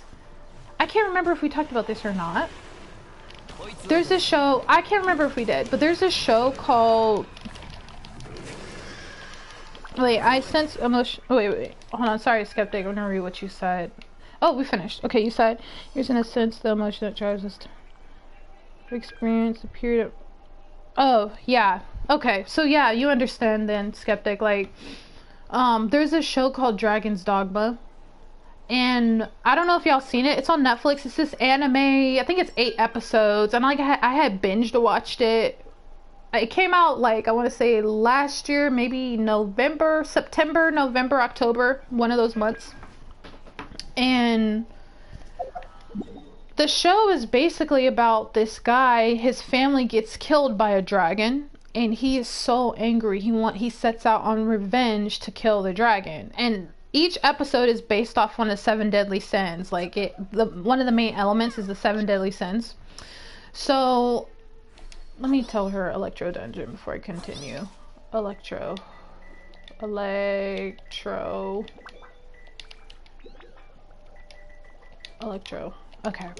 Okay. And so in the show, like, he sets out on an adventure to kill this dragon, and he meets different people who tragically fall victim to something that deals with one of the 7 deadly sins. And I've realized after watching the show, because not to spoil it, spoiler alert in case you want to watch Dragon's Dogma, at the very end he ends up killing the dragon, but in turn of doing that, he turns into the dragon because he could not let go of his anger, and he could not let it go. He couldn't let go of his anger.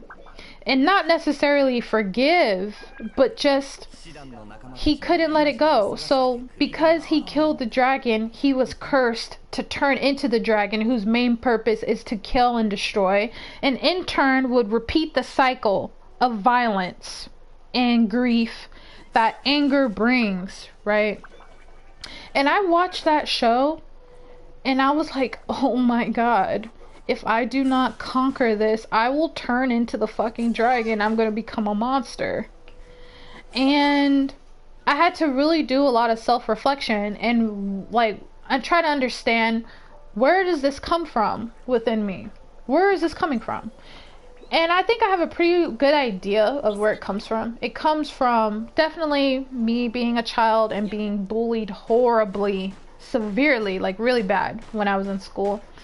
And then promising myself I will never ever let anyone talk to me a certain way or treat me a certain way again, because I never want to feel like how I felt again, like that. I never want to feel like that. Which is why I have a big issue with bullies. I hate bullies. Just that whole thing. What do we need in here? We need fire. Hold up. I know you guys are not bringing ice. I think the ice is gonna kill us. Okay. Anyway, I guess I'll bring Joe. But I was saying that I realized because of that, if this was a tree, like imagine a tree, the branches of the tree would be anger, would be not being able to forgive, like all those like negative things. But the seed of my tree is pride. And I feel like my deadly sin is pride.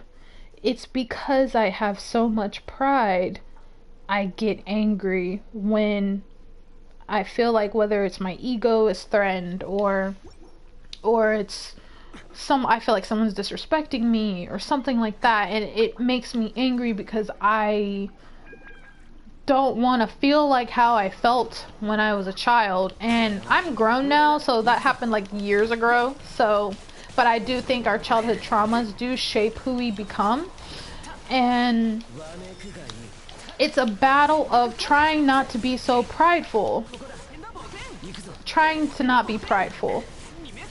And so my personal journey, especially living here in New York on my own, and my family's not here, and I don't have anybody here except, I have like friends and stuff. Like, I've made a life for myself here, but like trying to conquer my pride and realizing that a lot of the times when people do disrespect you, it is not you. It's not you. It's really them. There's something going on with them. And even if someone wants to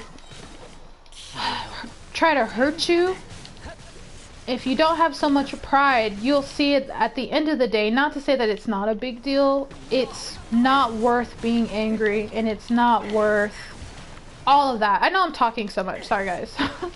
But it was I've had to come to this conclusion over a lot of self-reflection. And to be honest, I think that's why I really like Lelouch, because he is someone who is angry and wants revenge. I'm tying this back in with Code Geass. But I think that's why I really like, I really resonate with some of the media or whatever, it's anime, whatever the case may be.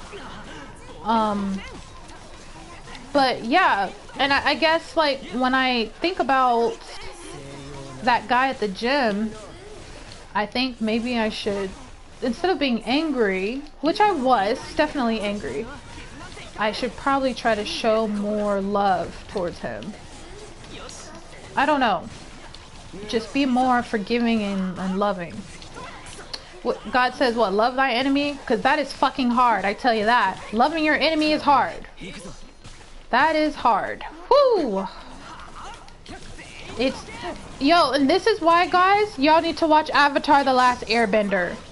Because there is an episode dedicated to just this very thing, to be quite real with y'all. The episode with Katara, the main girl, and her anger and being able to forgive. Oh. Okay. My ex-boyfriend, Skeptic, he had mentioned one time when we were dating that he wants to get more into stoicism? I don't think I'm pronouncing that right. Stoicism? Something like that. And I think I briefly, very, very briefly and superficially researched it. And he was talking, and I think at the time me and my boyfriend may have been beefing, so I wasn't trying to really hear anything I don't know, I think I was just trying to dismiss what he was saying. But what I did look up, it was like not necessarily not being so emotional, but being able to channel your emotions differently. And may offer some insight for you. It is all about recognizing what is and is not in your control. Oh, I see. Okay. Okay.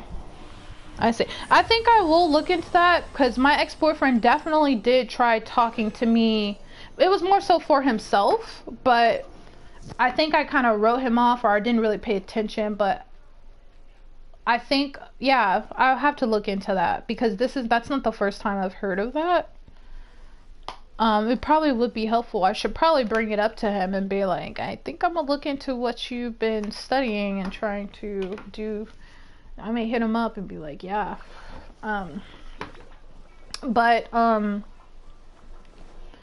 Yeah, that was, I was saying, like, yeah, that's why y'all need to watch Avatar: Last Airbender. It was such an amazing episode on forgiveness and anger, and how one of the main characters wanted to get revenge for her mother being killed. And the other main character, Aang, who's the Avatar, he was trying to tell her, it's easy to hate, but it's hard to forgive.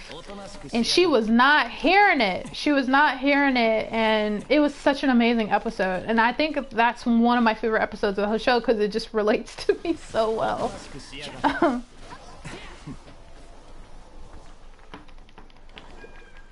Yeah, he definitely brought it up. I just think we weren't at a good place in our relationship when he did bring it up. So I think I was not totally interested. I think I looked it up briefly, and I think I kind of judged it and wrote it off as like, oh, this is men trying not to be in tune with their emotions. Like, I was so judgmental of it.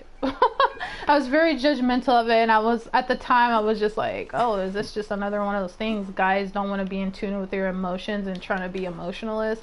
But I think that was my ignorant thing I was saying at the time to him. But yeah, I know it's a lot more than that. It's not that at all.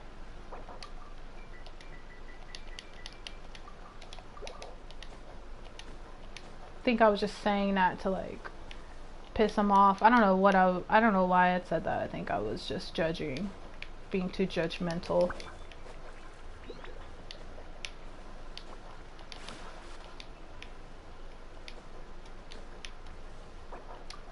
Wait, come here.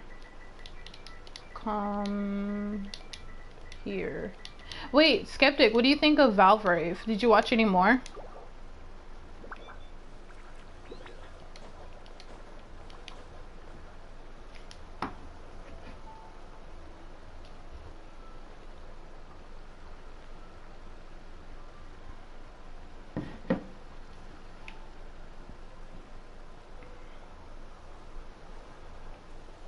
Okay, I told Sora, come here. Well, you got a chest right here. Oh, there you are.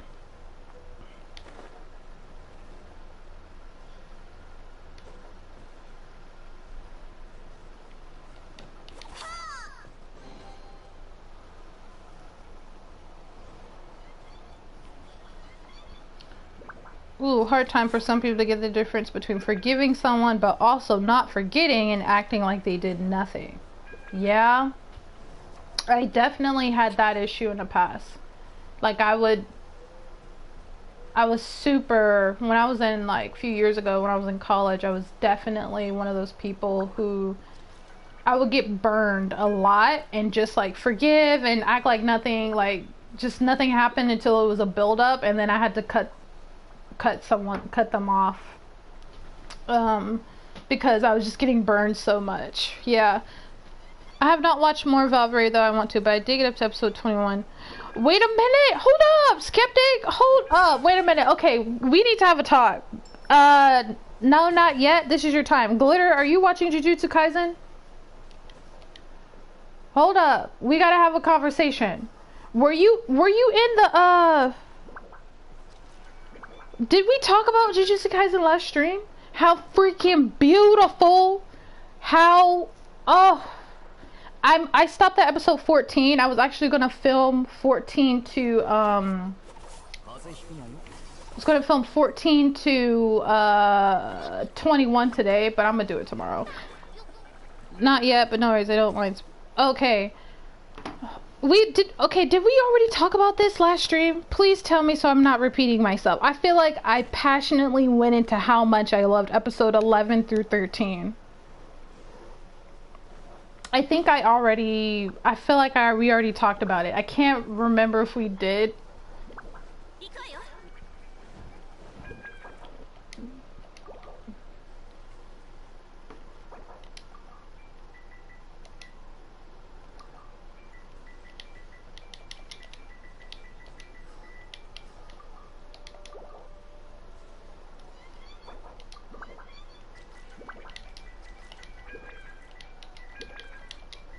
I can't remember.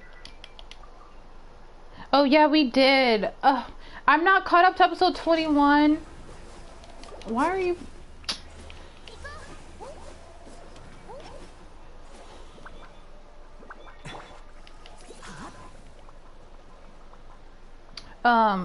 Okay, yeah, I was just... I'm so behind, y'all. I know. I'm on episode 14 now. I'm catching up tomorrow. I think I'm having, like, I filmed all the episodes of 13 for Jujutsu Kaisen. I just haven't posted it because I want to put them together. I want to put 11 through 13 together. It was just so beautiful. It was so... Okay, I'm gonna just do this again because now you guys got me started. First of all, I don't know who the animators was. I felt like I was looking at a moving painting. The pain on Mahito's face whenever Sakuna sliced his throat. I can't get that image out of my head. It was so beautiful. I could feel the pain. I could feel... It was like you could feel every blow. When Yuji was headbutting him in the face, it was just... I felt like that was so hard to watch. It was just so... I felt like it was just so beautiful. Junpei, oh my god, I still can't believe he died. I am... Oh, and don't get me started. Oh, wait. So, episode 14, the principal told the Kyoto school to kill Yuji. And I think it's really... And you know what's so funny? Gojo told him in that sit-down meeting, if you think that we're gonna listen to you, we're gonna fight back, then you... Oh, okay, no problem, Glitter. Gojo told him, he was like,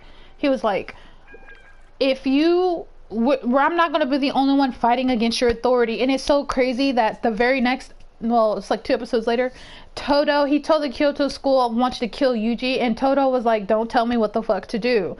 So I have such respect. I was like, oh my god. And you know, in Japanese culture, people go with the group, right? So when you got those people that stand out and cut off on their own, it's seen as like, it's like, oh. And then in such a conservative school as Jujutsu Text, I see Jujutsu Text as pretty conservative, but like, they're gonna be after Yuji.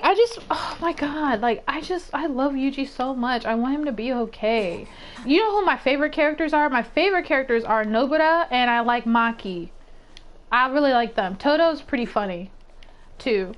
But in terms of who like I like so far, just like personality, and I do love me some Yuji. He's cool. He's a sweetheart. But Maki and Nobara I think are so cool. I think Maki is so freaking cool. She's the Rock Lee. She's the Rock Lee of Jujutsu Kaisen.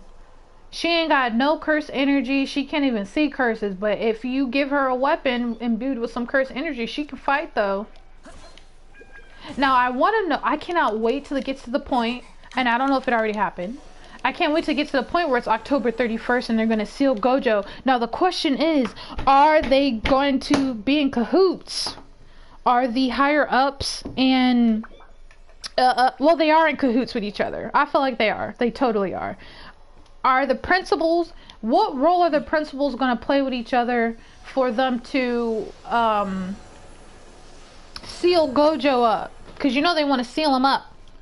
And then my thing is, I think Mahito fighting, or like quote unquote fighting Sakuna, he didn't really fight him.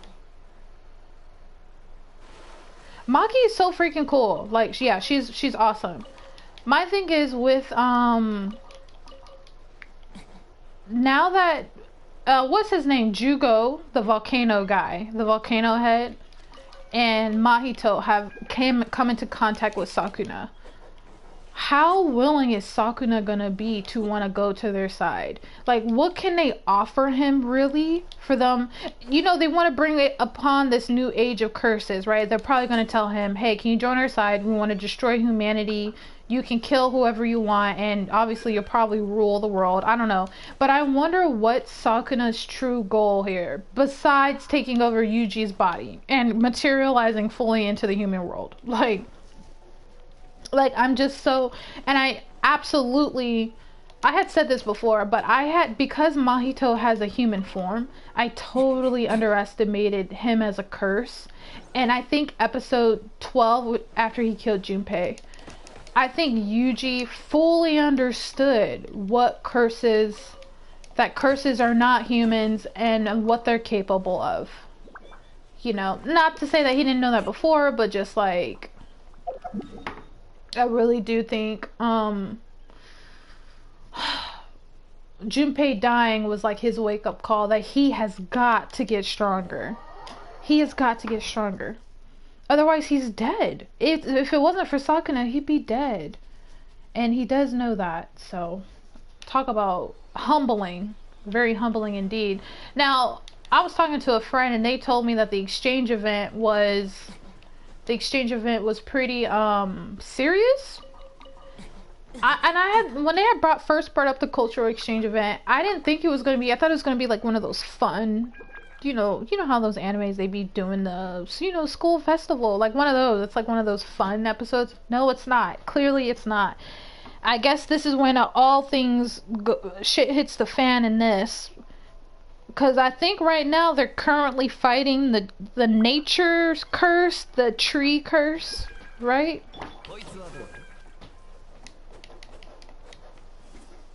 They're fighting the tree curse, I believe.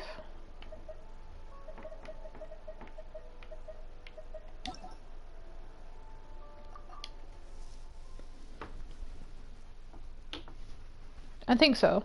But I'm interested in how they did. Okay, the last episode I left off, they explained a little bit how the guy's curse speech works. How his speech works.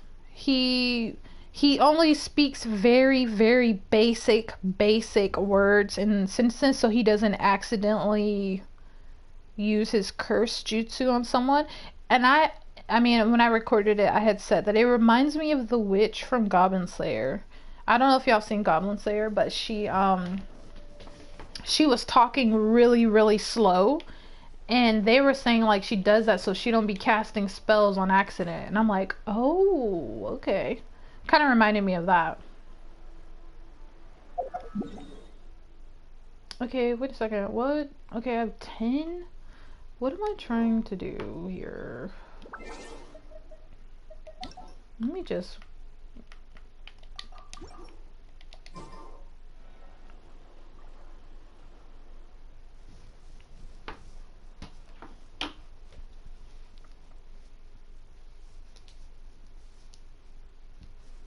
But yeah, I also skeptic. Are you still watching Wonder Egg? I have filmed all the way up to 2, 3.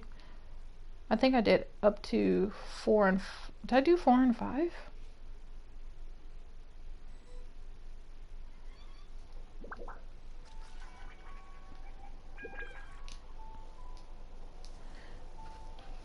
Okay, the exchange event has a lot of backstory for the character. Ooh, we appreciate good backstory. I love me some good backstory. Okay, well, I'm looking forward to that. And then yeah, I wanted to learn more about the other characters in Goblin Slayer, especially the witch. I thought she was cool. I thought she was pretty cool. Are y'all watching Wonder Egg? You still watching Wonder Egg? I recorded up to episode, I did 1, 2, 3. I did 2, 3, 4, and 5. It is pretty good.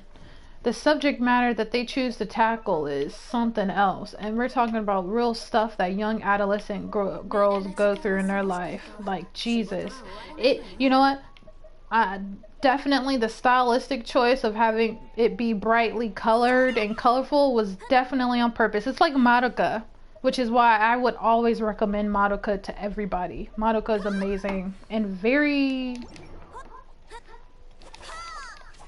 to have the juxtaposition of the subject matter with how it looks visually. I think it adds more to the show for sure. And if it was just dark and dreary, it would have been too depressing.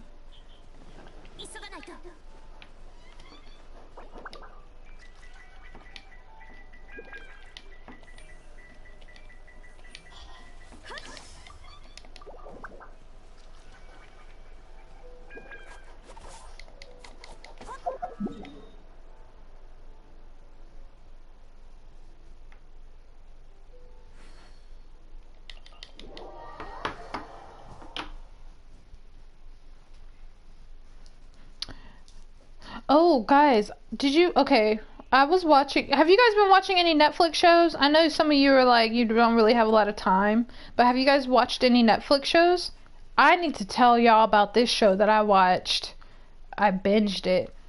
It's called Behind Her Eyes. Have y'all heard of that show? Oh, Experiments Lane.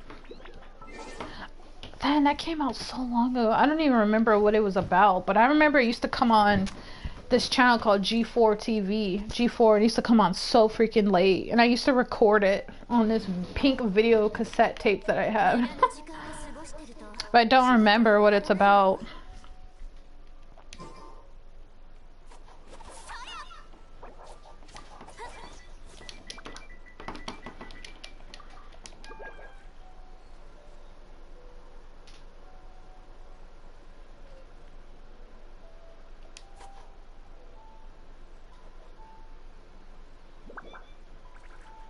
Oh my gosh, Glitter, let me tell you something about Behind Her Eyes. When I tell you that ending had me shook, I was shook. I couldn't believe it. I ain't never been so shocked by an ending in so long. I mean, I'm always constantly shocked with Code Geass, but we're not at the end of the show yet. But like, what's it called?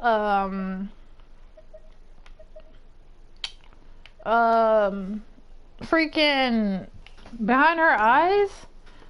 Oh, if you guys end up watching it, we gotta talk about it. What other shows are you guys watching? If at all. If anything.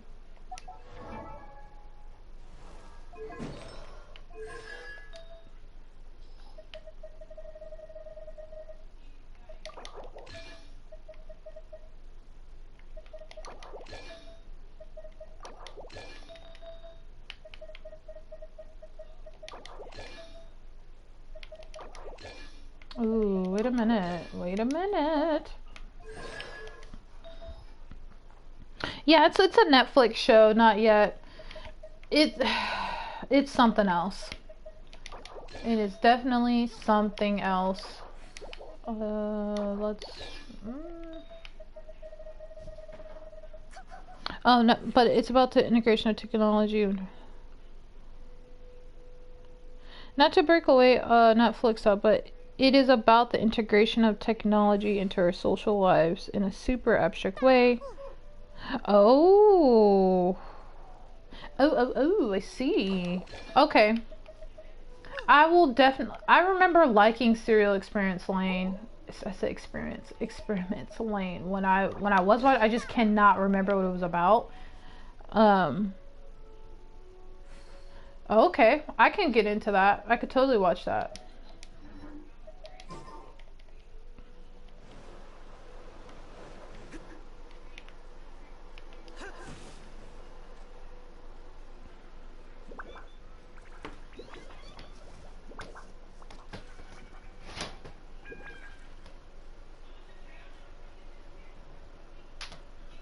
Yeah, no, a lot of my time, if I'm not editing or recording, I'm probably on Genshin, but I be staying up all night, y'all, so once I get done with Genshin, that's when I watch my Netflix shows. It's like 4 or 5 in the morning.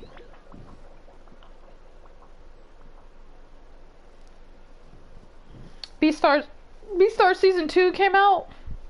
I have not watched any of Beastars, but I have read it.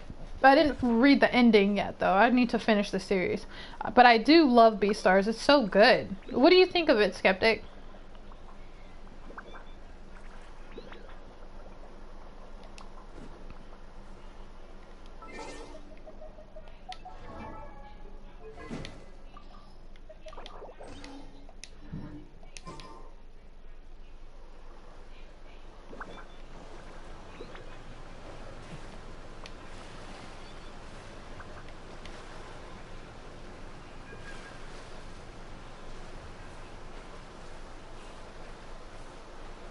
Beastars is good. Did you know the creator of Beastars, her dad is the creator of Baki? I love Baki too. Baki is so freaking good. I just love Baki. Yes, I remember Paranoia Agent. Oh my god. Paranoia Agent will have me shook. Dang, this bird's... I did not heal. It is only out in Japan. I like it in general. This is not Christmas, but it's an edgy teen show. Oh, it's edgy teen show. Well, yeah. I will say I appreciate the conversations on predators versus what you call it, carnivores versus herbivores. You know, about discrimination and all that.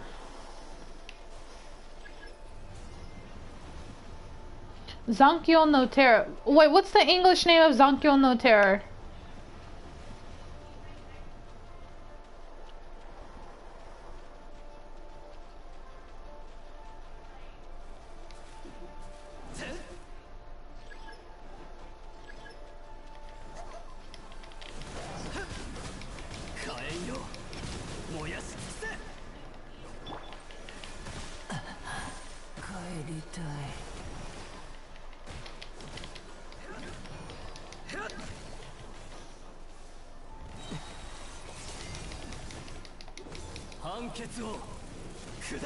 Terror and Resonance. Terror and Resonance.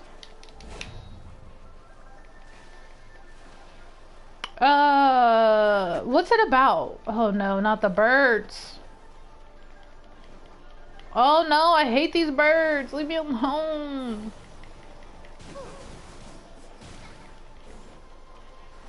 Razor's dead.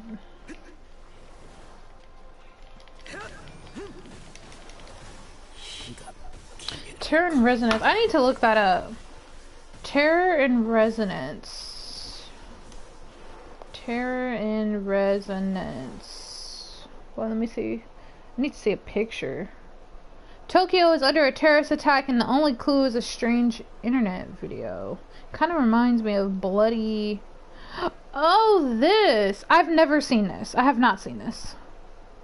I recognize the thumbnail art, but I have not seen it.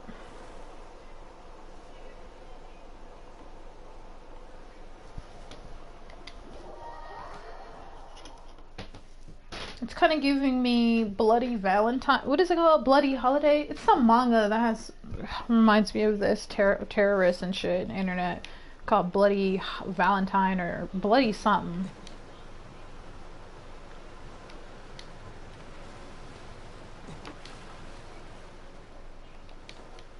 Dang, over there getting beat up by them birds, Sora. Dang, I'm coming.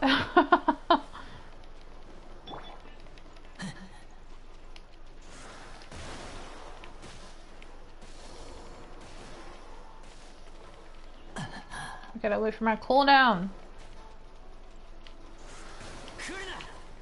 Oh no, I missed. Dang, fighting these birds is hard. So I should have brought Lisa up in here. The magician. Can't hit them. They're about to, these damn birds are about to kill me. Can I hit them?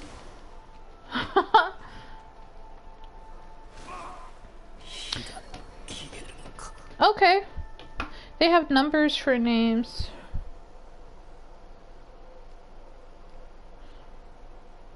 Zankyo no Terror.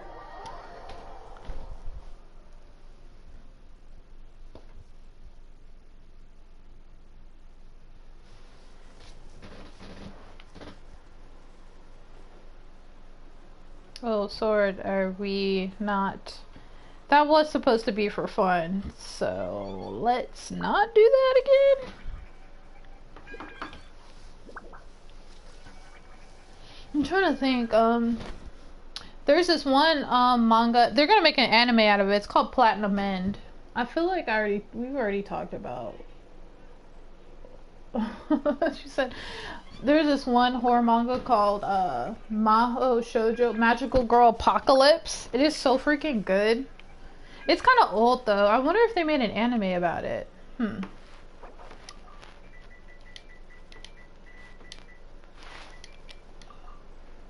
Angel's Egg. It was something kind of pretty, but I felt like it was trying to be deeper than it really was.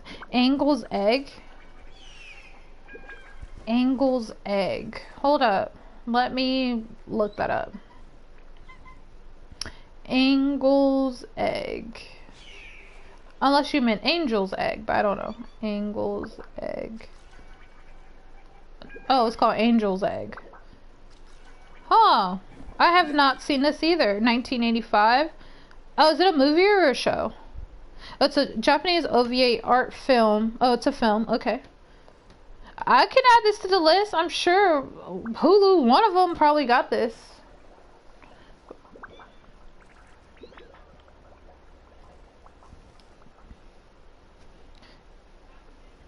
Wait, what happens at the end of Angel's Beats? Don't they all move on to heaven or something?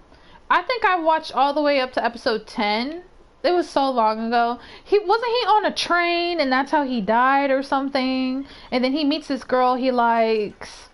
And like, they help people move on and they like disappear. What happened at the very end? Just go ahead and just tell me what happens at the end of Angel Beats.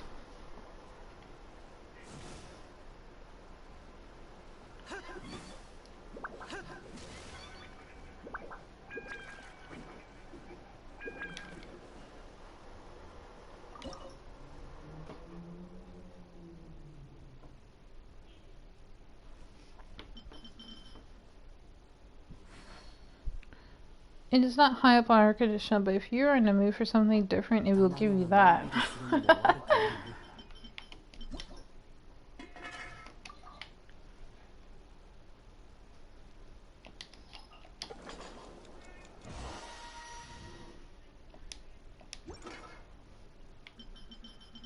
Make some radish vegetable soup.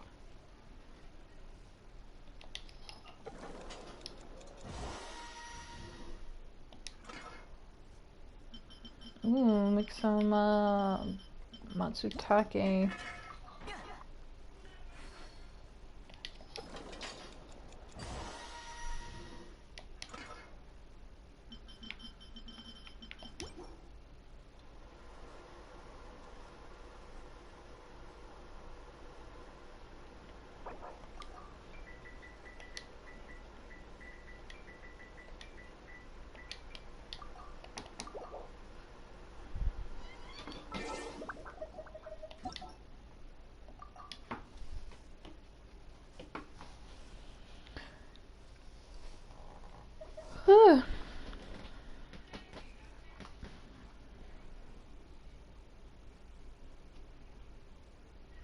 I think I need to rewatch Angel's Beats. And now I want to say Angle.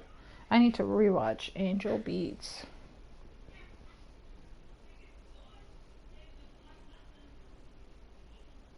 I don't remember it, but I think I remember the guy passed on before it's revealed that Kaneda is still alive because she received.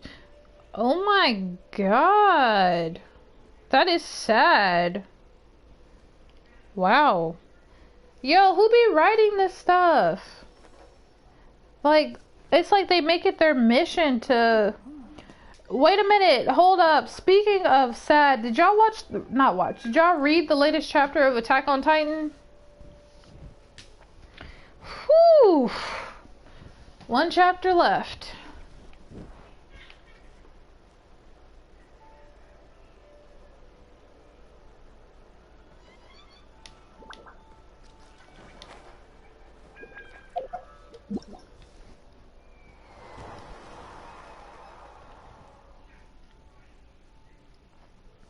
Yeah, definitely don't remember. I definitely did not remember what was happening in Angel Beats either. Okay, why is this still highlighted?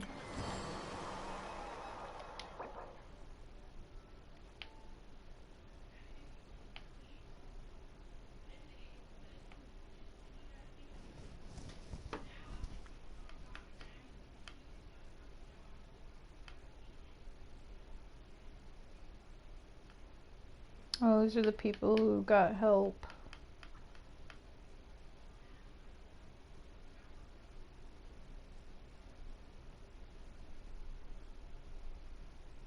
Yeah, it does. Yeah, the girls, I don't know if how much you've watched or what it's about, but it's definitely it's done in a way though that can be seen as like very I'm not very good at describing things either, but to the best of my ability,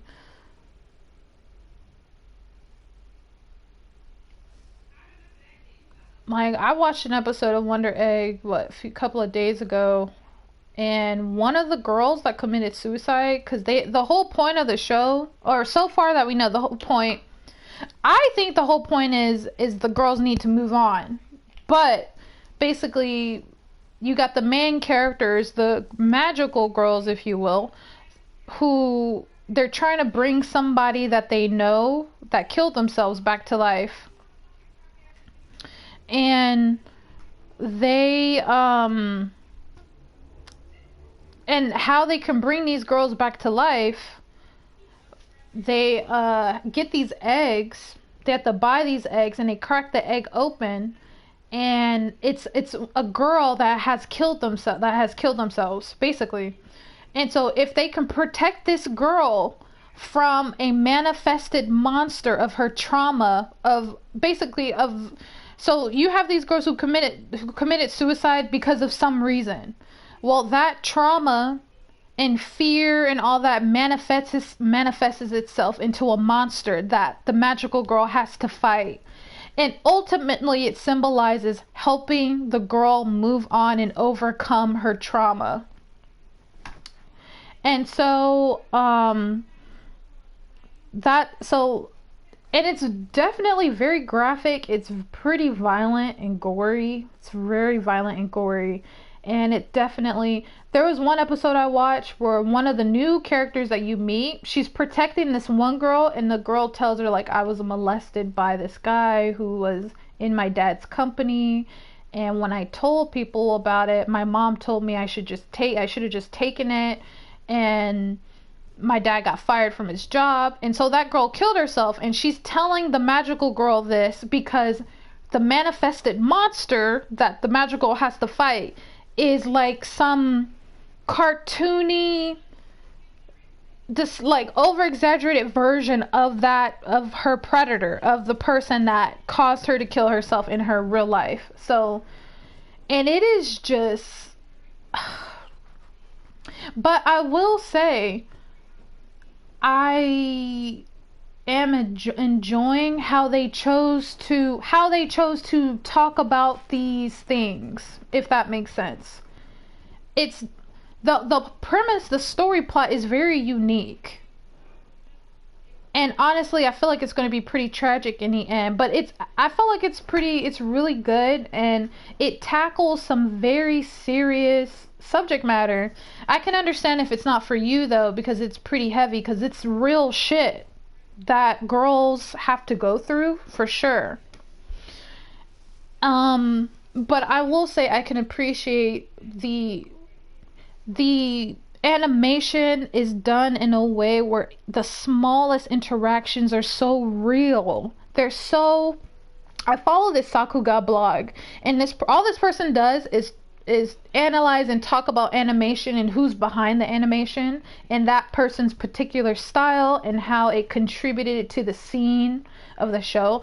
There are a lot of these intimate moments, it's the pacing, it's the beats that make it so realistic with the interactions of these girls. So although the fighting is cool, it's gory and whatever, I think what really gives the show that human element are the interactions that the girls have with each other. Oh, and I love me some Paranoia Agent. You know what? Not yet. I don't know why I thought you were a girl. I had imagined you being, I don't know why I thought you were a girl. But speaking of Paranoia Agent, I just remember there was that one episode, and this, I don't know why this was burned into my memory. Maybe it was because it was so scary to me when I was younger watching it on Adult Swim. There was that episode of Paranoia Agent where they were trying to get the cassette to the studio, the episode to the studio on time, and the girl was in the car. And she was driving, and the boy in the boy with the golden bat was skating after her in the car, and she was freaking out. And I don't think she made it in time to deliver the episode to the show. She didn't make it in time, and I was like, oh my god, how did she not make it? Death Parade. Wait, that sounds very familiar. What is Death Parade? I feel like that's a show I've seen so many people recommend. Let me see if I recognize the character. I recognize this character. I just don't know what the show is about. I don't know what it's about though. Yeah, Death Parade came out in 2015.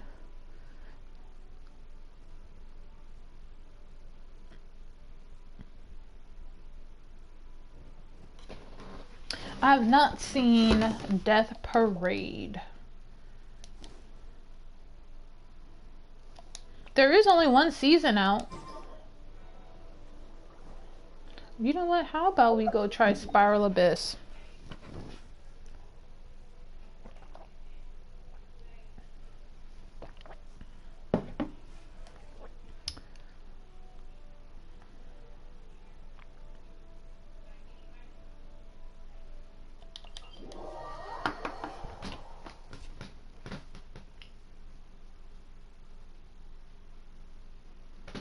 Oh yeah, I want to ask you guys, would you guys rather see the comments on the screen?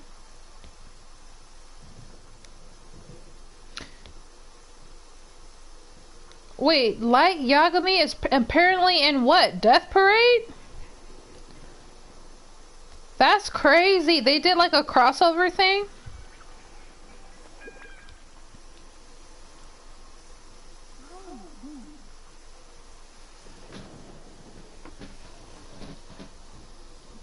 That's crazy.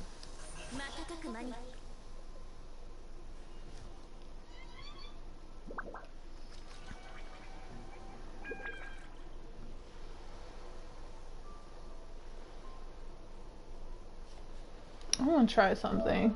Can I, do this? I just want to see what it looks like. Oh. Wait. How can I... Okay, here we go. Oh, okay, that doesn't look too bad. What do you guys think of this? Do you guys like this setup better? It says... Oh, you said, Yes, I've seen Parasite. I loved Parasite. I loved it. And I like its comments on what it means to be human and what it means to be quote unquote a monster.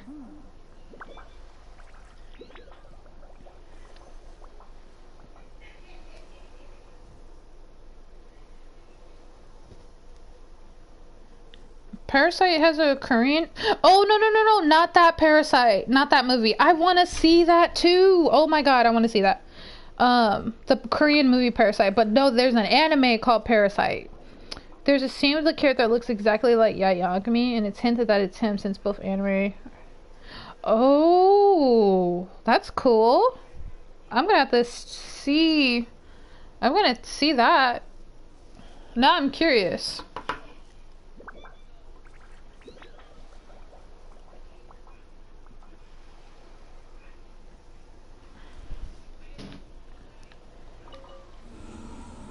Oh, I should put my artifacts on. That's what I should do. A charge will accumulate every 10 seconds, the maximum of 3 existing. If the active character is less than 3, they will consume a charge when they hit an opponent to create an... What? I don't understand. I don't understand what that means. Okay, floor 9. Yeah, Parasite the Maxim.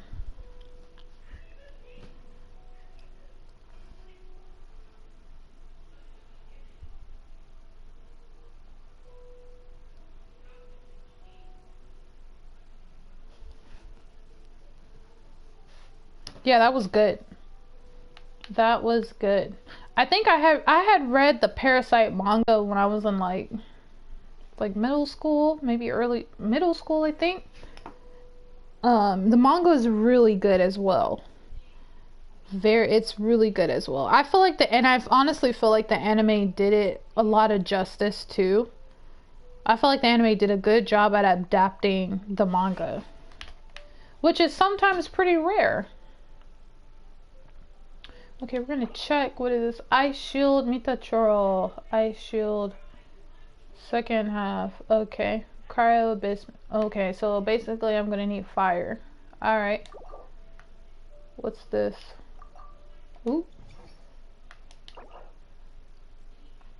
Fatui skimmer. So it's all ice. So it's ice. I'm gonna need. Okay. First tell. Alright. I know I can do this. I just gotta switch the artifacts back.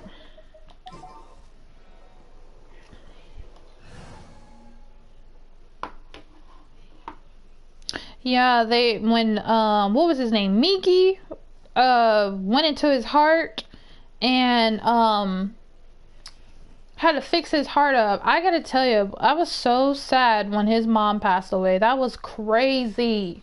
That was so crazy. And then it was interesting how if they attach to a host that's a female or a male, they can only forever be that same sex host, be on that a host of that same sex, because they have problems controlling the organs and the whole body system of the opposite sex. It was so interesting. And then how they infiltrated government, that was crazy. Like, I just like how the show explored the different situations in which if there was an invasion such as that, like what could happen in society. And then also just when the parasite gave birth to the baby, yeah, he realized there was a change within himself, and he was just like, I don't know who the hell I am anymore. Even the girl that he liked, his girlfriend, she was like, I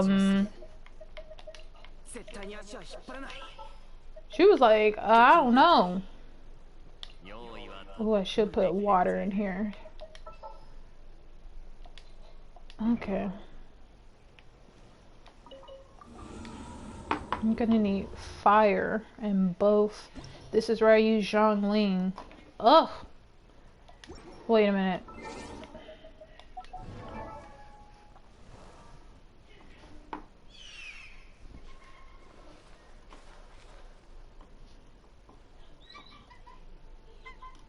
Okay, thank you for joining the stream, Sora.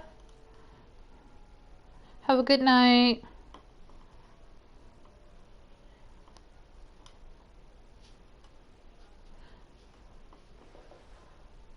Okay. Alright, let me... If I'm actually going to do,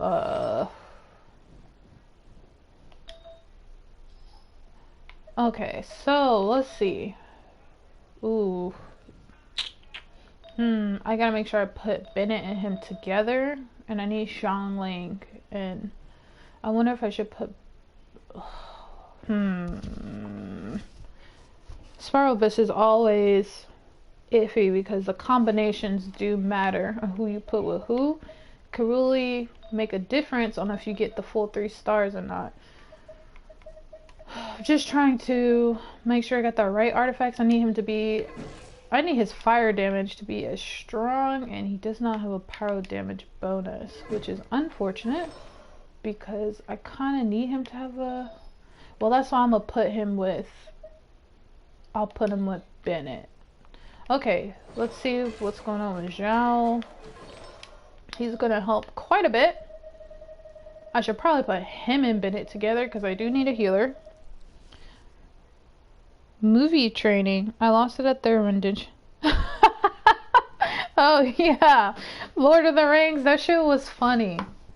She was like, "I will never leave you, Sam." He's like, "Frodo." That was funny. That was funny.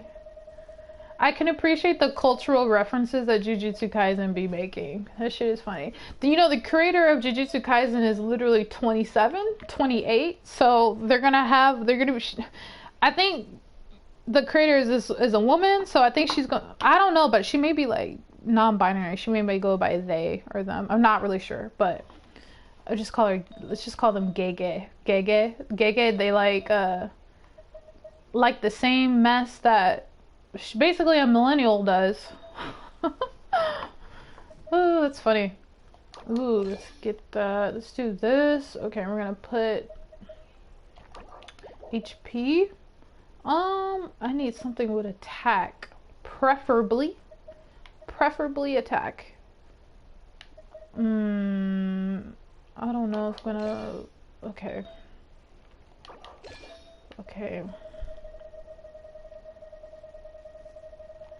Let's go all the way up here. We're gonna put do need Kaya.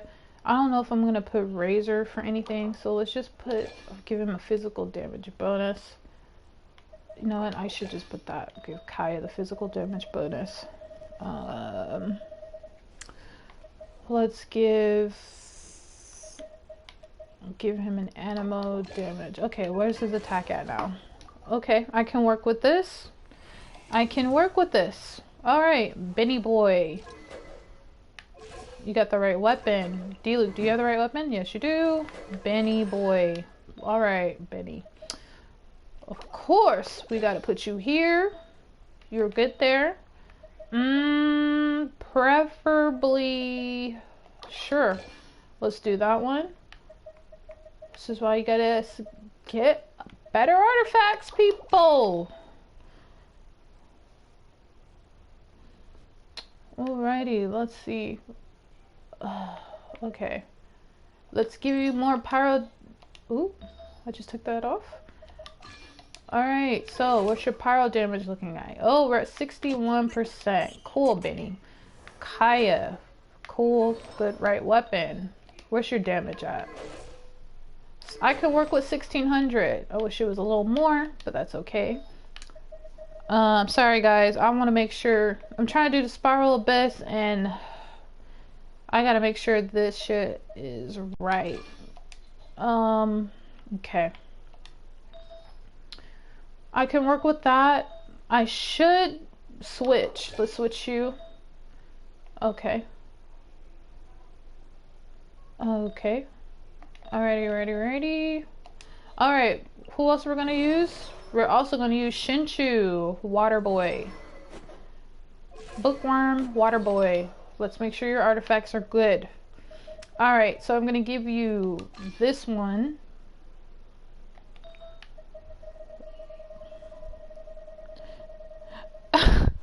Okay, well listen. Glitter. Well, Glitter, it makes sense you're at 3 stars because of your adventure rank.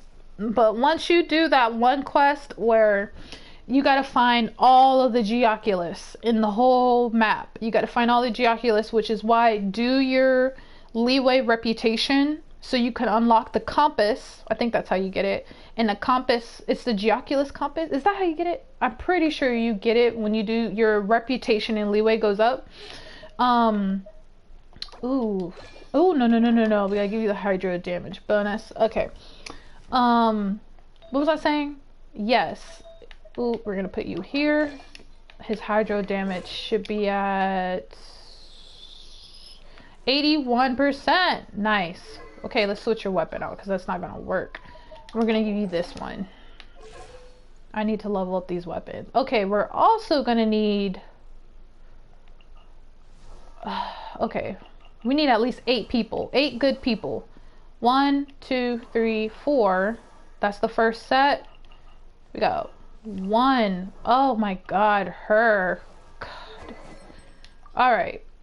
Oh my god, her spear is trash. I don't have any good pole arms. Alright, I guess I'm gonna have to put this on her. Yikes. Okay. Wait a minute. This is number 4. Oh, nah. We're gonna do this. I should probably enhance it. I don't want to waste my money on this. Okay. What was I saying?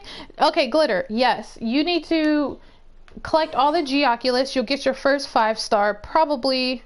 Well, when you do bosses, you get your first 5-star. But that they may drop those when your adventure rate goes up. If you collect all the Geoculuses and you go to that, the name of the quest is called... What the fuck is the name of the quest? It's basically where you gotta go to somewhere in Leeway and you gotta open that door and you put all the little spears that you get from the statues when you give them the Geoculuses. You get that and you put them in the towers and they end up unlocking this door and you go in there and that's where you can... Damn, I ain't got no type of fire damage for her because I'm using it all. Yeesh. Well... Okay, that's all right. Let's give her that. That's okay. That is quite all right. Let's give her this. Am I even gonna use Barbara? Oh no. Let's just... This is... I don't know. Maybe I should have more faith in myself. This is probably not gonna be that bad. Okay, sure. And then we're gonna give her... Let's give her this one, because... What's her damage? Her damage is 460. That's not gonna work. It's not gonna work. Okay. Oh, guys, this is challenging because you gotta go in here with like 8 decent people, but they make it difficult for you to... You got your first level 60. Oh, that's great. That's good. That's good, Glitter. Level 60. That's good. My Kashing is at 51.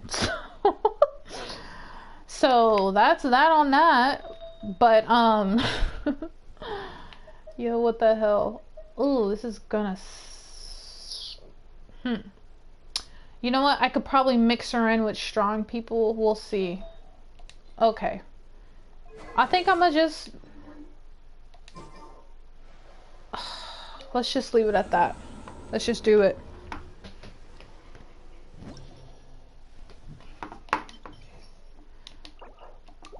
Okay, so it's ice, ice. So we're gonna need fire. We're just gonna need fire. That's what it boils down to. We're gonna need fire. Alright. So we're gonna put a fire person in each. So we're gonna do Zhao. And then we'll do Bennett for the healing. And then it's ice. So we really should do electric, which I did not put. Oh boy, I did not. Okay, let's just do that because electric lowers the defense when it's with ice. I do have a Claymore user in here. Maybe I should put D-Luke first. Wait, let me see some. Who's in this? Cryo slime. Okay, we got the cryo abyss mage. Okay, this, I feel like I'm really gonna need that fire for the, okay. Alright. This is not bad. Okay. Okay, so we're gonna do Zhao. We'll do Bennett. I feel like I should put Razor in the second half, but who would I put? Alrighty. I feel like that's overkill though. Let's put, we're gonna put D-Luke, Razor. I feel like I need a Claymore user here though. I should put Xiangling because she got that gosh dang bear. I probably need to put a Claymore user here. Because how else am I... Okay, who are the last two people going to be? I don't really need... Sure. No, wait. We're going to put him here. We'll put Kaya here. And then we'll put... Alright, let's just get on with it. Anyway. Anywho...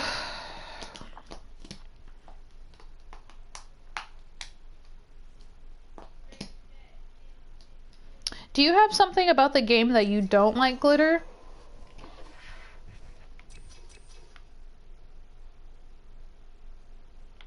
What's something that you think... Oh wait, Glitter, did you also hear about the new 1.4, what's coming in the new update? Because I definitely did watch that update. Okay, let's do that. Look at this ice-ass dungeon. Oh! Oh, we can freeze to death. Oh, is that what this is? Oh, that's what's going on here. Ah, gotcha. Okay. Oh, I see.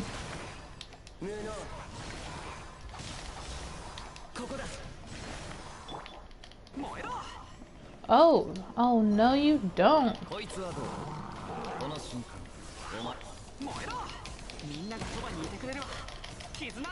Oh, that wasn't a good idea.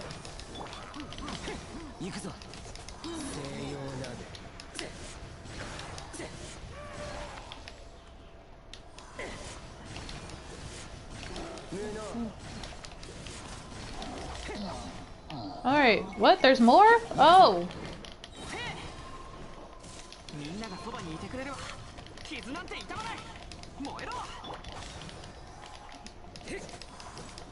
Come on, give me the special.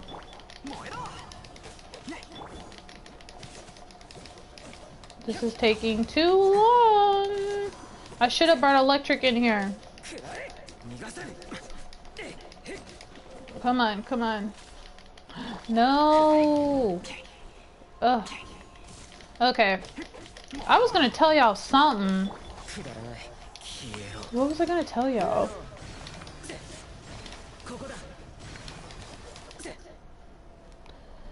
Those mini games, though, not me being horrible with archers in rhythm games. I already lost before. Yo, like, the mini games look like a lot of fun. Okay, can I be honest? I'm excited for the dating event. I'm excited for the dating event. Only because I want the free rewards. I'm taking... And you know what? They're like little kids to me. So really I see it as like, okay, we're just hanging out. But Bennett and Barbara, I'm gonna go on a date with them. But the mini games look like so much fun. They look like a lot of fun.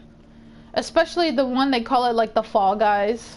The Fall Guys, oh no, we're killing you. The Fall Guys, where you're running and the things fall. Like that looked... Oh, you're dead, bro.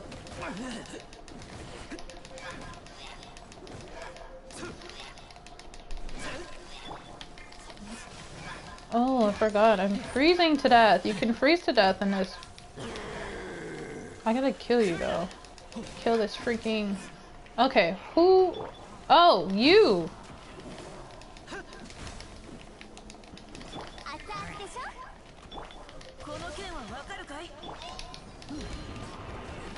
I don't see myself. Okay, I had to be more prepared coming in this one.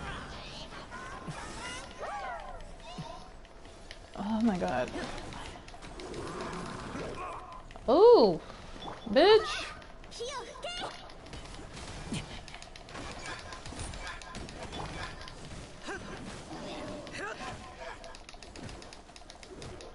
And I am definitely freezing to death. Sorry, I'm trying to I'm trying to stop from dying.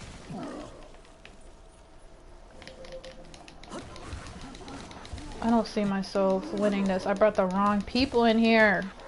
I didn't know it was an ice dungeon that we were gonna freeze to death. I thought it was just ice enemies, but I guess this makes sense.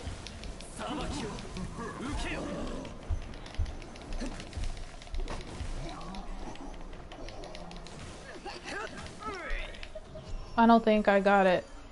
Oh, I did. Wow, that's a surprise. Anyway, your comment got deleted? You said... Wait, which comment? What did you say?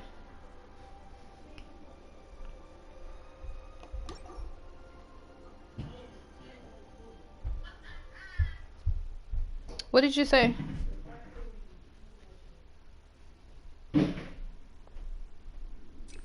Did you also see... But did you also see in that event, though, they're doing reruns? I know you saw the Venti banner. Are you gonna roll on the child banner? Are you excited for Venti or child?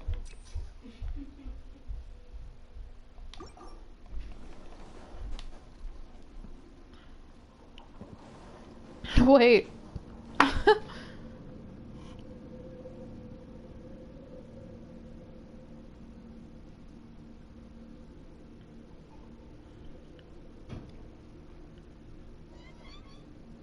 Oh, I would be more excited for dating when I can date Tartaglia. Oh yeah, okay, well they did say they're bringing in... Oh, this is not a good... This is not good. This is not a good matchup. Okay. They did say, that they're, Oh, I'm going over here. Kill you, these guys. They did say that they're, good. It's gonna have more people. I just think, like, the dating element is just to start it off. You know, they're adding, like, this is, like, the practice round, I'm assuming.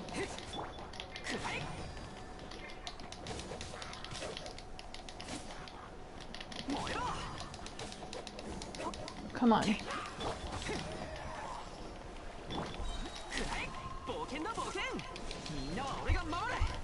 Oh, I gotta get this shield off.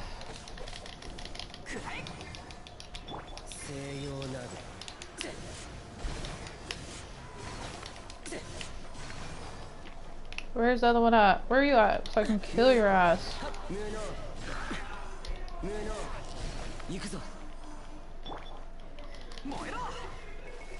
Okay, I'm gonna have them all. Yeah, okay, the people I'm trying to date Diluc, Kaya.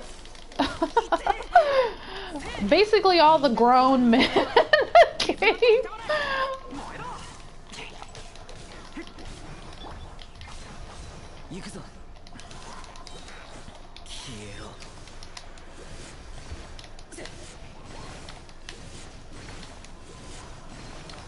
Oh my god, come on. Who else? You. You're dead, bro.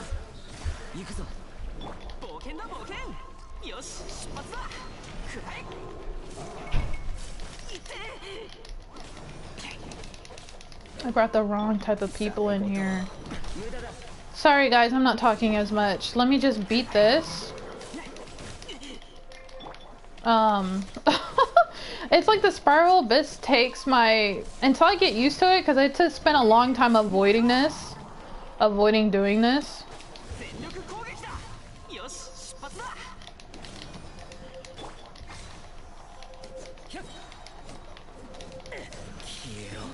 Oh, I just got 2 more to go. Come on.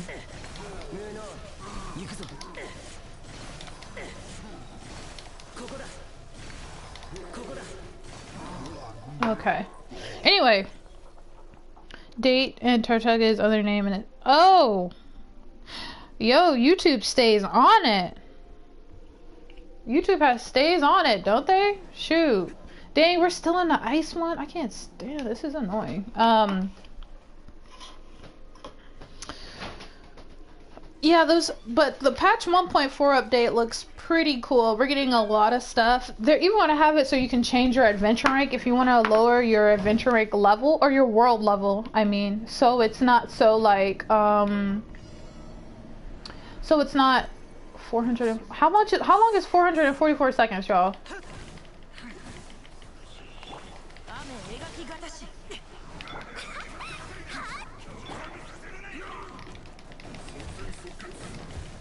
Oh my god, I'm about to like, he's about to die.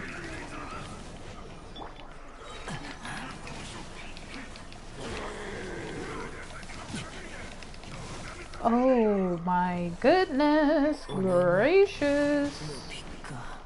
That is no.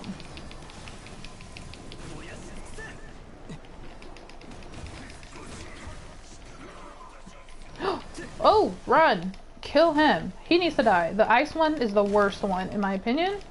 He needs to die.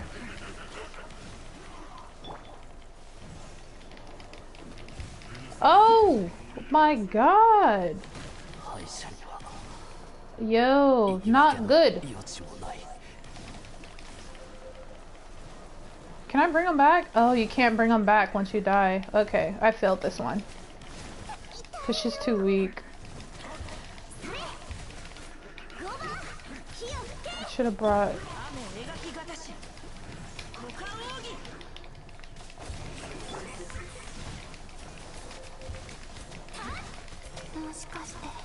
Yeah, not good. Venti doesn't interest me either. Venti doesn't interest me either at all. But I know a lot of people. Characters on the field continues. Okay. Yeah, really, a lot of people are wanting Venti so freaking bad. I'm just like, I just could care less. You know who I want, Glitter? I want Scaramouche. Which, I don't know if you were playing the game during the Meteorite event, is where you meet Scaramouche. He's another Harbinger. He's the guy with the hat, the really cool looking hat. That's who I'm pulling for next. That is who I'm pulling for next. But definitely, continue. Wait, is it with the same people? Oh, God.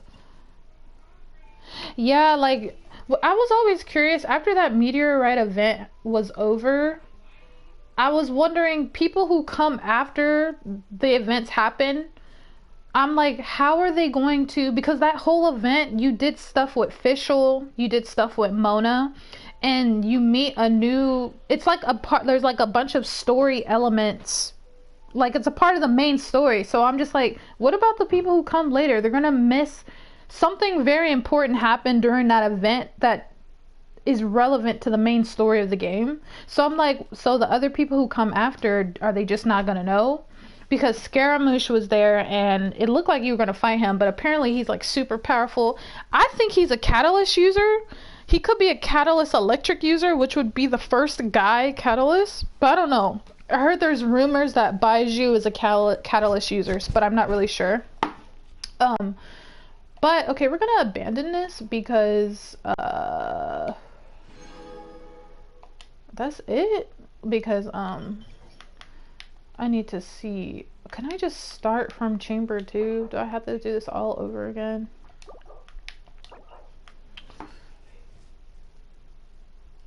I need to. So I just need fire, electric, and I do need one ice person. But there are many things I want them to fix in this game, like. But they did say they were gonna patch and fix some things. They were gonna fix stuff with Spiral Abyss to make it a lot easier and less annoying, because it's just a lot of small annoying things in this game that they need to fix and do better. But let's actually put, we'll do him. We'll do Razor, although I don't think he's, I gotta, Saul goes back, I gotta put the artifacts on him. But there's just a lot, okay, let's see, what can we do here? How about we just, gotta have Razor. I need an electric person in here.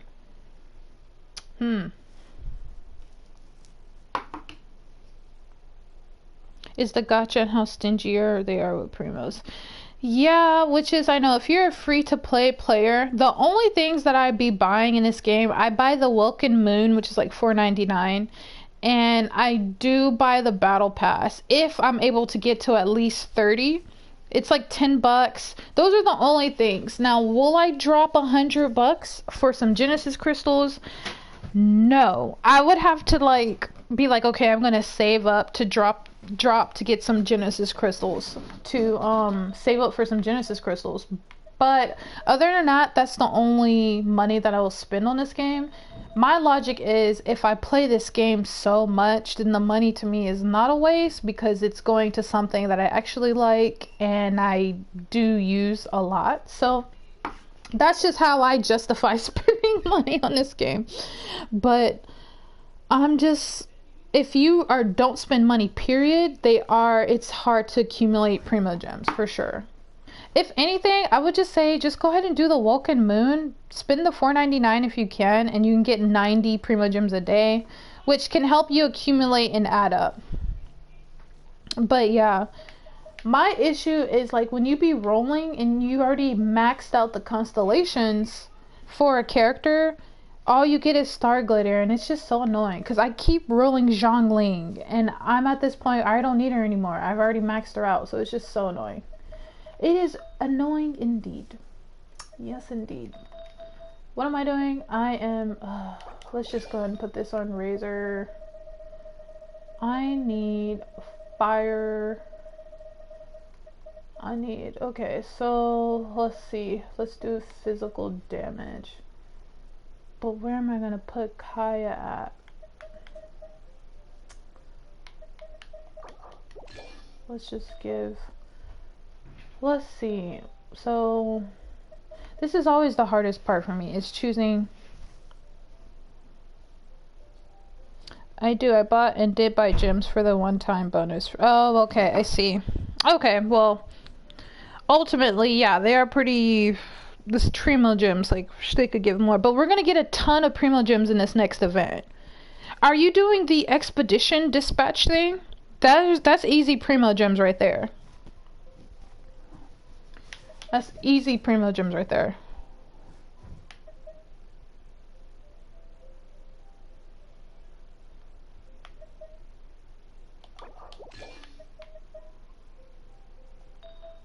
You know what? I'm not gonna use Kaya. What am I using Kaya for? It's because we're in the ice. Let's put that back. Okay, I'm not putting Kaya. I only need it for the Fatui guy because he's electric.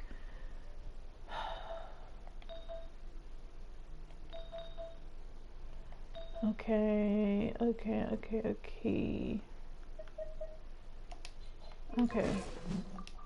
His damage is not enough. It's not enough. And I can't level this up, but let me see. Let me see. Still.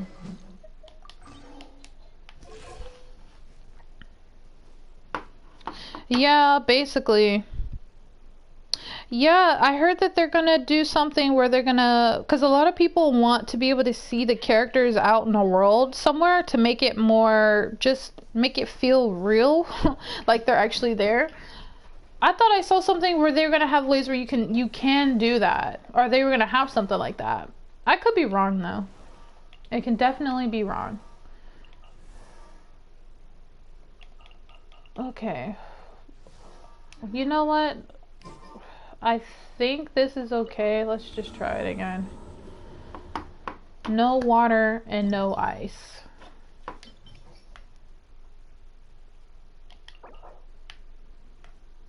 No, I need some wind to suck them all in one direction. Okay. So let's do him. Maybe I should do Bennett and them together. No, I need a fire for each place.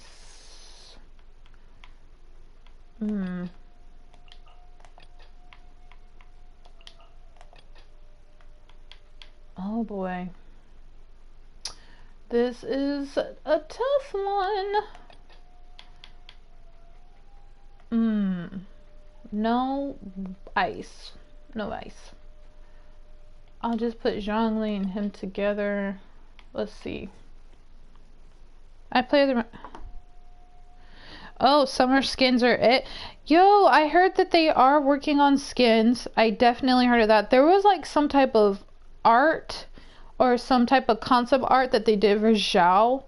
And he, you know how he's typically green, but they made a skin or like an outfit where like he was like all red or something like that. Or he had, his outfit was red. But skins are definitely coming. Skins are definitely on the way. Now, player housing. That's what I'm looking forward to. Like they were talking about, they're going to have some, you can have your own house and maybe even build your own little city, your own little village or whatever, and then maybe be taxed. Like it's like a whole community city thing. You may have to pay taxes. You're gonna have to gather materials, like more materials. That's how they made it seem. I don't know why I'm putting Lisa here because she does not have nothing on her. This is gonna be an epic fail. Like this is kind of hard. Because I only got one good... I don't have enough good electric artifacts. Yeah. Yeah, I know, right? Not taxes. Yeah. Yeah, they may have some taxes. And that's a rumor, though. Allegedly. Allegedly. Always gotta say allegedly. Oh, my God. I wonder if I should bring in Geo. Oh, this is not gonna bode well. I should probably be more positive. Let's be more positive here. We're gonna do just fine. We're gonna need Kaya in that second half because of that Fatui guy. Zhongling's weak. Might as well bring Amber up in here. Okay, start it off.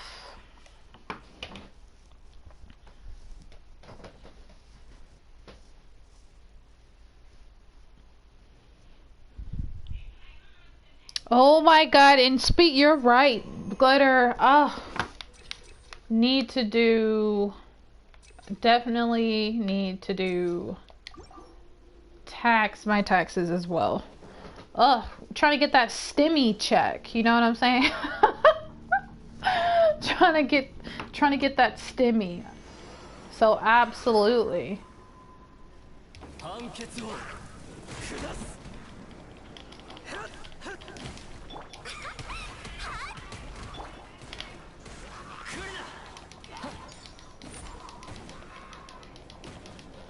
Is this number 1?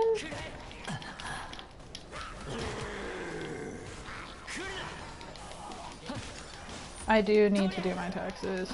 You know what? I should probably do that tomorrow. Here's my problem is my job has an app where we can access our W-2 and just like our information, you know what I'm saying? Cannot log into that account. That's my excuse for why I haven't done it yet, because I'm usually on top of stuff like this.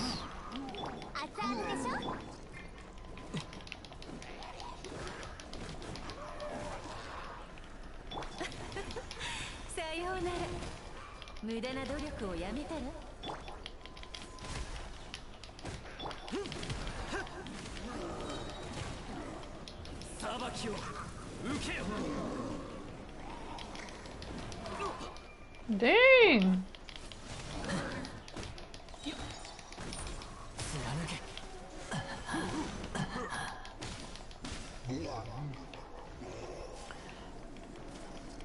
You guys got any, are you guys ready for summer? That's the question. Not that we should really be doing anything for summer unless, like... Oh my god. Unless we, you know, when this whole situation is over, which is not going to be over for a long time, considering, I don't know if y'all saw what the Texas governor did, saying, like, unleashing the mask mandate, talking about, like, Texas is going to be 100% open. I'm like, bruh. Like, really?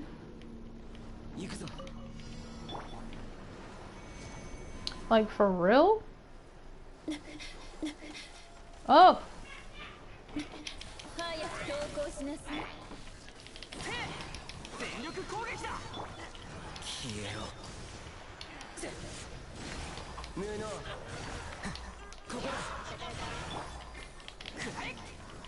Oh my god, not these. It's the...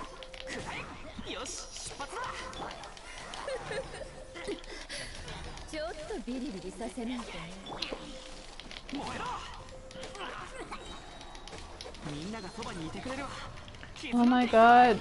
Sorry guys, I know I'm not talking that much.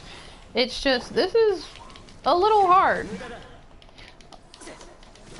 I feel like ice, I hate the ice element the most. Like for ice enemies. I can't stand ice enemies. Especially these. Oh my god.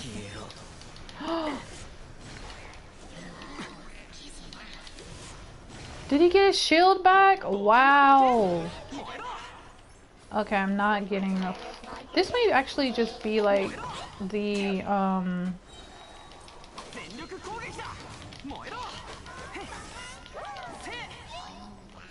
I just feel like I don't have like good teams, to be honest.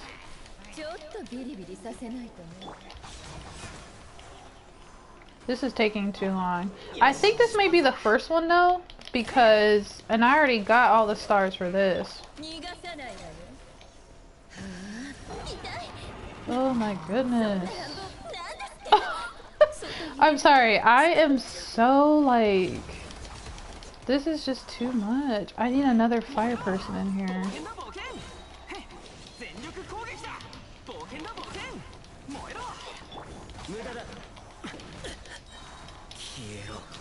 Zhao is the saving grace right now.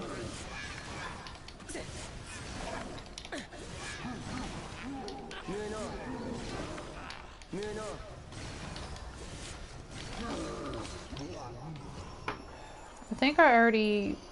Alright. Yes, continue. Alright. Even if I get vexed, I'm still wearing a mask. Yeah, same here. And I can't do anything unless people...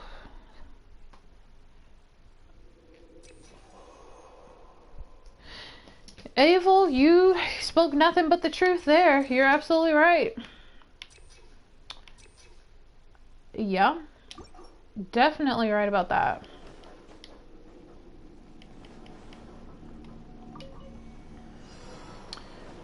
That is the truth.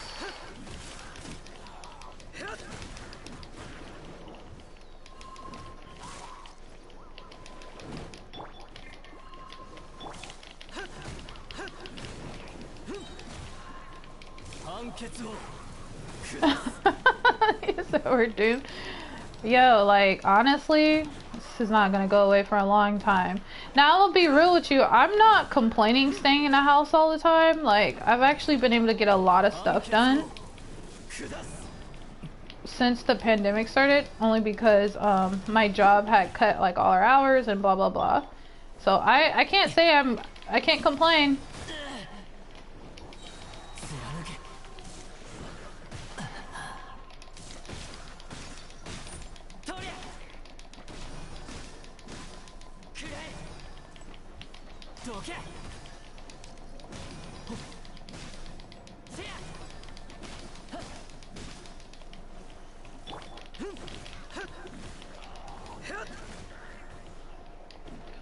Gotta do this 15 more times.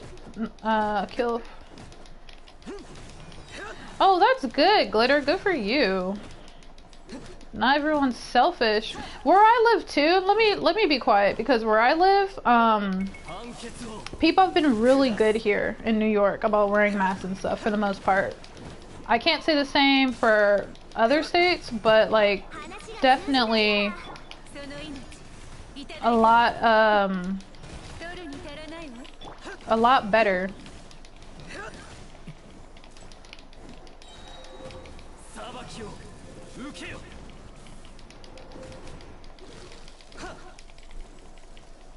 Wait, where's the... Oh yeah, they're over here.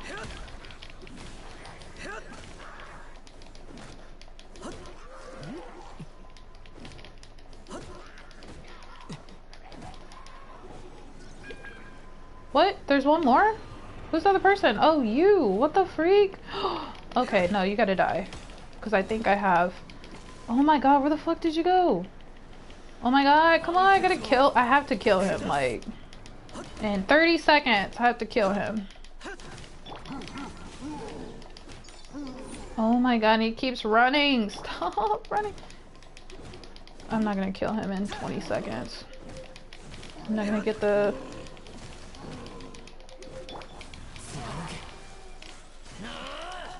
Oh my god, come on, please, please kill him.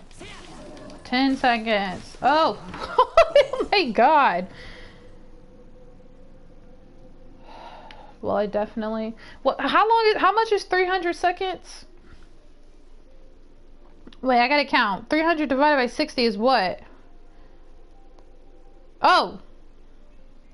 Oh, I can do this. Okay, I have to do it within, like, before it hits 5 minutes. Okay. Oh, God. Okay. I have to kill all of them. What is it? What is it? Oh!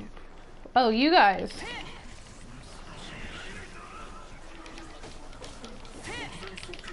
Oh! Come on. Come on. Oh my god, please, please, get your special. Get your special, Zhao, please. I don't know if I'm gonna do this in like... Come on. Come on, move! Oh my god. I'm sorry guys, I'm yelling. I'm sorry. I'm like getting legitimately angry at this. This shit is so annoying. Come on, I have to kill them now. Oh my god, come on, kill them, please. Oh my god. I can't. I can't. Wow. I would say that I guess this is the most challenging thing for me. Yeah. Sorry, guys. I think I'm gonna not do Spiral Abyss probably on stream. Let's see.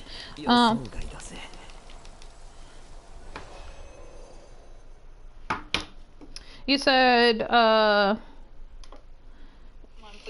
and the ones who make... Yeah, you know what? That's honestly... At my job, like, we're required to tell people to wear masks to come in, like, for our safety and for the safety of others. Most of the time, people are actually really okay. They're fine with it, but then you get some people who be acting so annoyed. They be acting so annoyed that they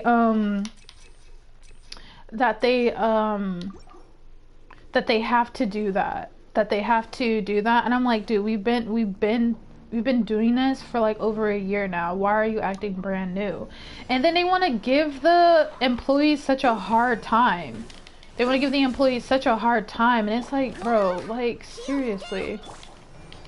Like, give me a break here.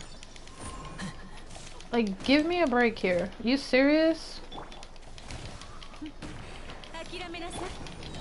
Like, seriously. And you get just some people that are just so, like, annoying and selfish, and then they want to take their anger out on you, and you're just enforcing policy. But I'm honestly surprised how a lot of people don't think it's that big of a deal. You get people who do think it's a big deal and some people who don't.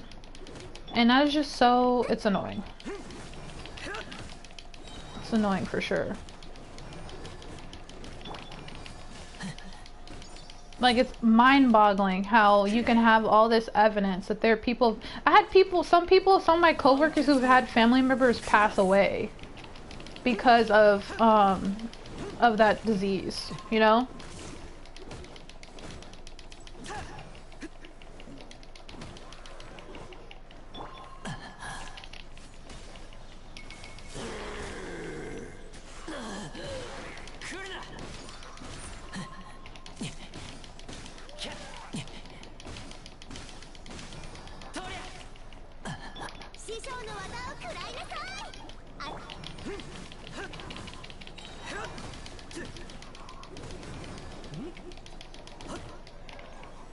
Alright, where are the other two?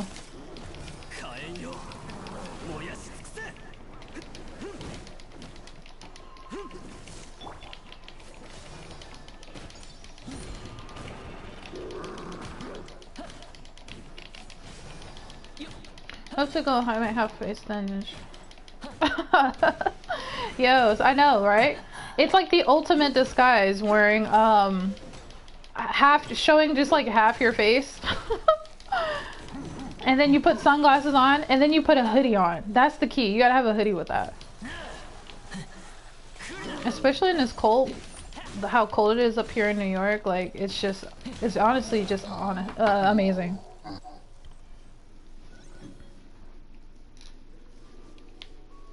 Okay, so who did we bring back? This is gonna be a struggle. Only because Lisa's dead. Alright. That's fine. Let's start off with Bennett. We gotta kill...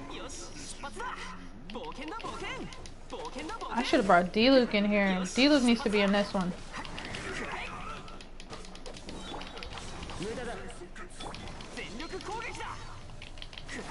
Oh my god, what is this icicle shit?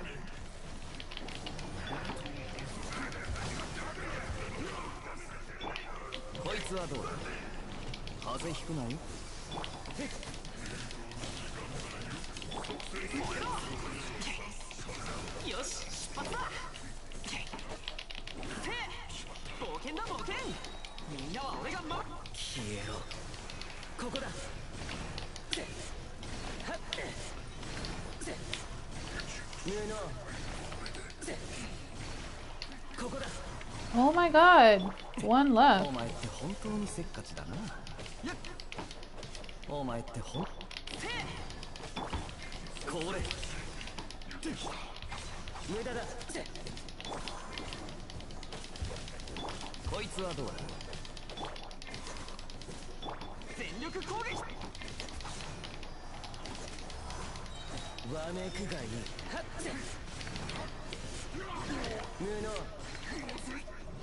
Woo! Okay, y'all. Okay, that I like when I tell y'all I was like using like 120% brain concentration so I wouldn't die. Okay. Oops. Did y'all ever get to see High Rise Invasion? Skeptic, did you get to look at High Rise Invasion on Netflix yet? I think I asked you this.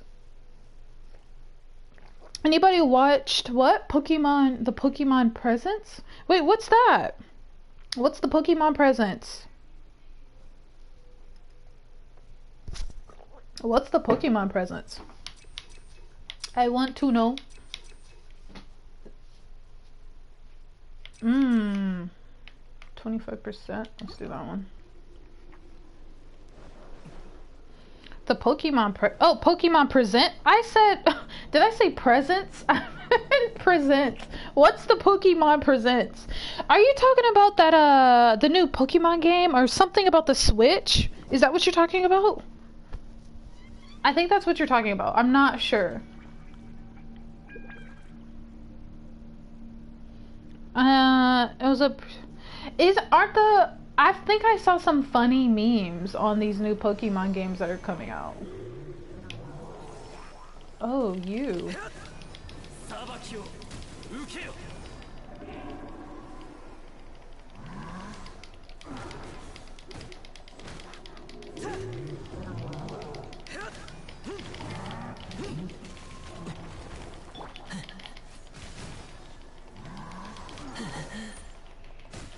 Oh, stop.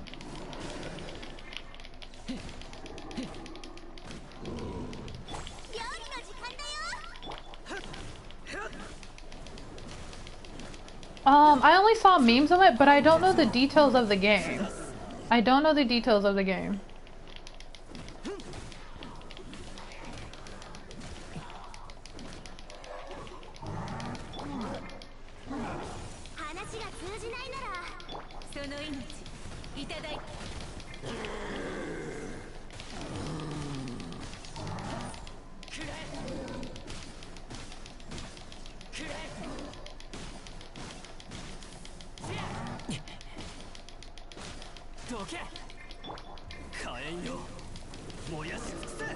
Now I will say, it's for the Switch, right?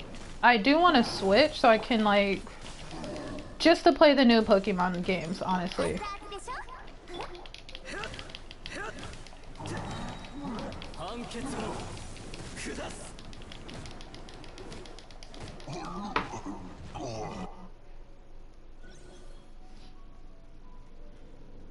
Oh, you kind of divide it? What's making you divide it?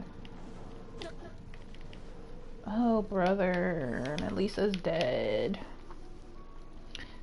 How are you feeling about the new Pokemon games?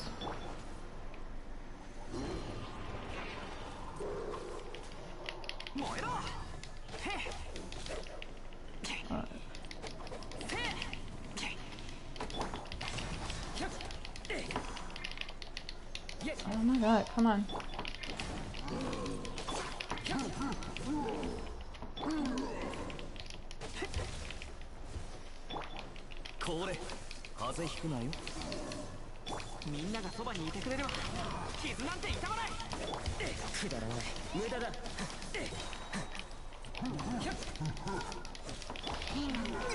Oh my god, come on! Sorry guys. Y'all know the deal.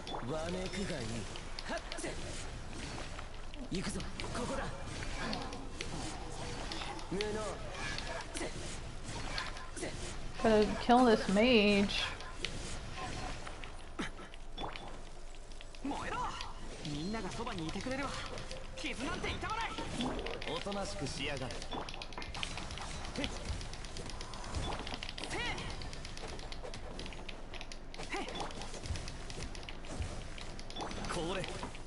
Oh my goodness gracious. This dude and his damn shield.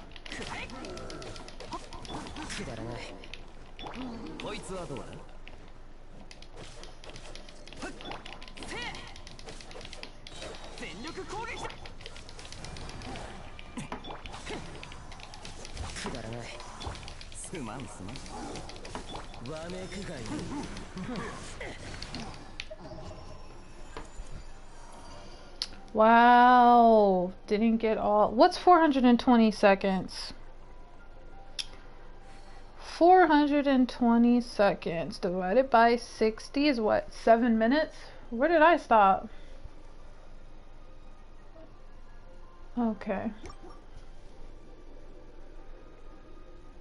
The Gen 4 remakes with their super chibi style looks off. The Pokemon mobile looks... and the second game looks really bad. Ah, I see, I see. Okay. You know, the chibi style is in. People love that chibi look. They be loving that chibi look.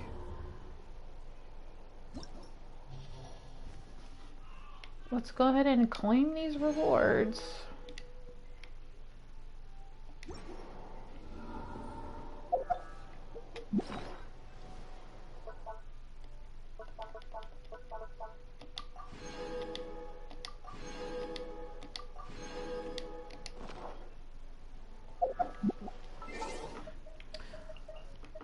Well guys, I think I'm gonna get off because I'm gonna start working on the next videos to post for tomorrow.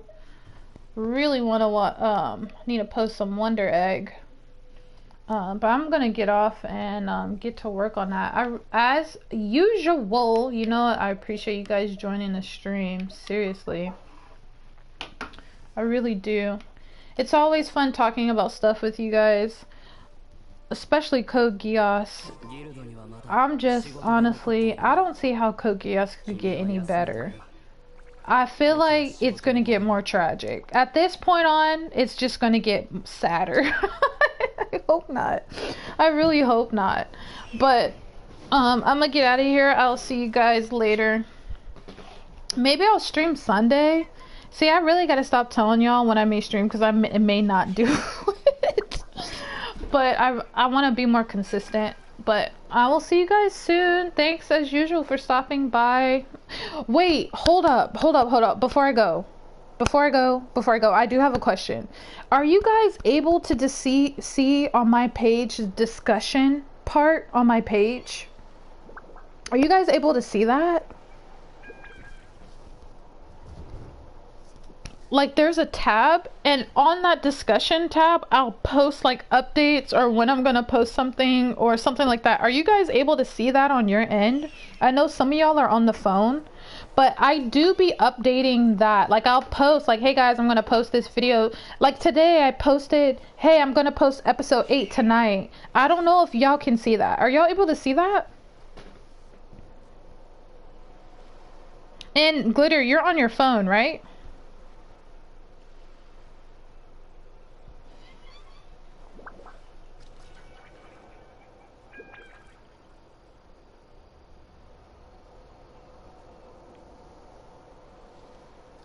I'm pretty sure, Glitter, you told me you were on your phone.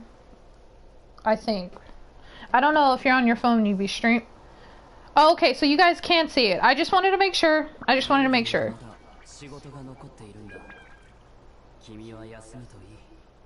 Okay, I just wanted to. Oh, okay, you watch your stream on your laptop. I just wanted to make sure and confirm you guys are able to see it. So, just so I know when I do updates or whatever, y'all know. Alright, because I'm going to start putting my stuff on there. I put my stuff on there and I put my stuff on Twitter, but just so y'all know, like, when I'll post or when I'll stream. That's really all I want to know.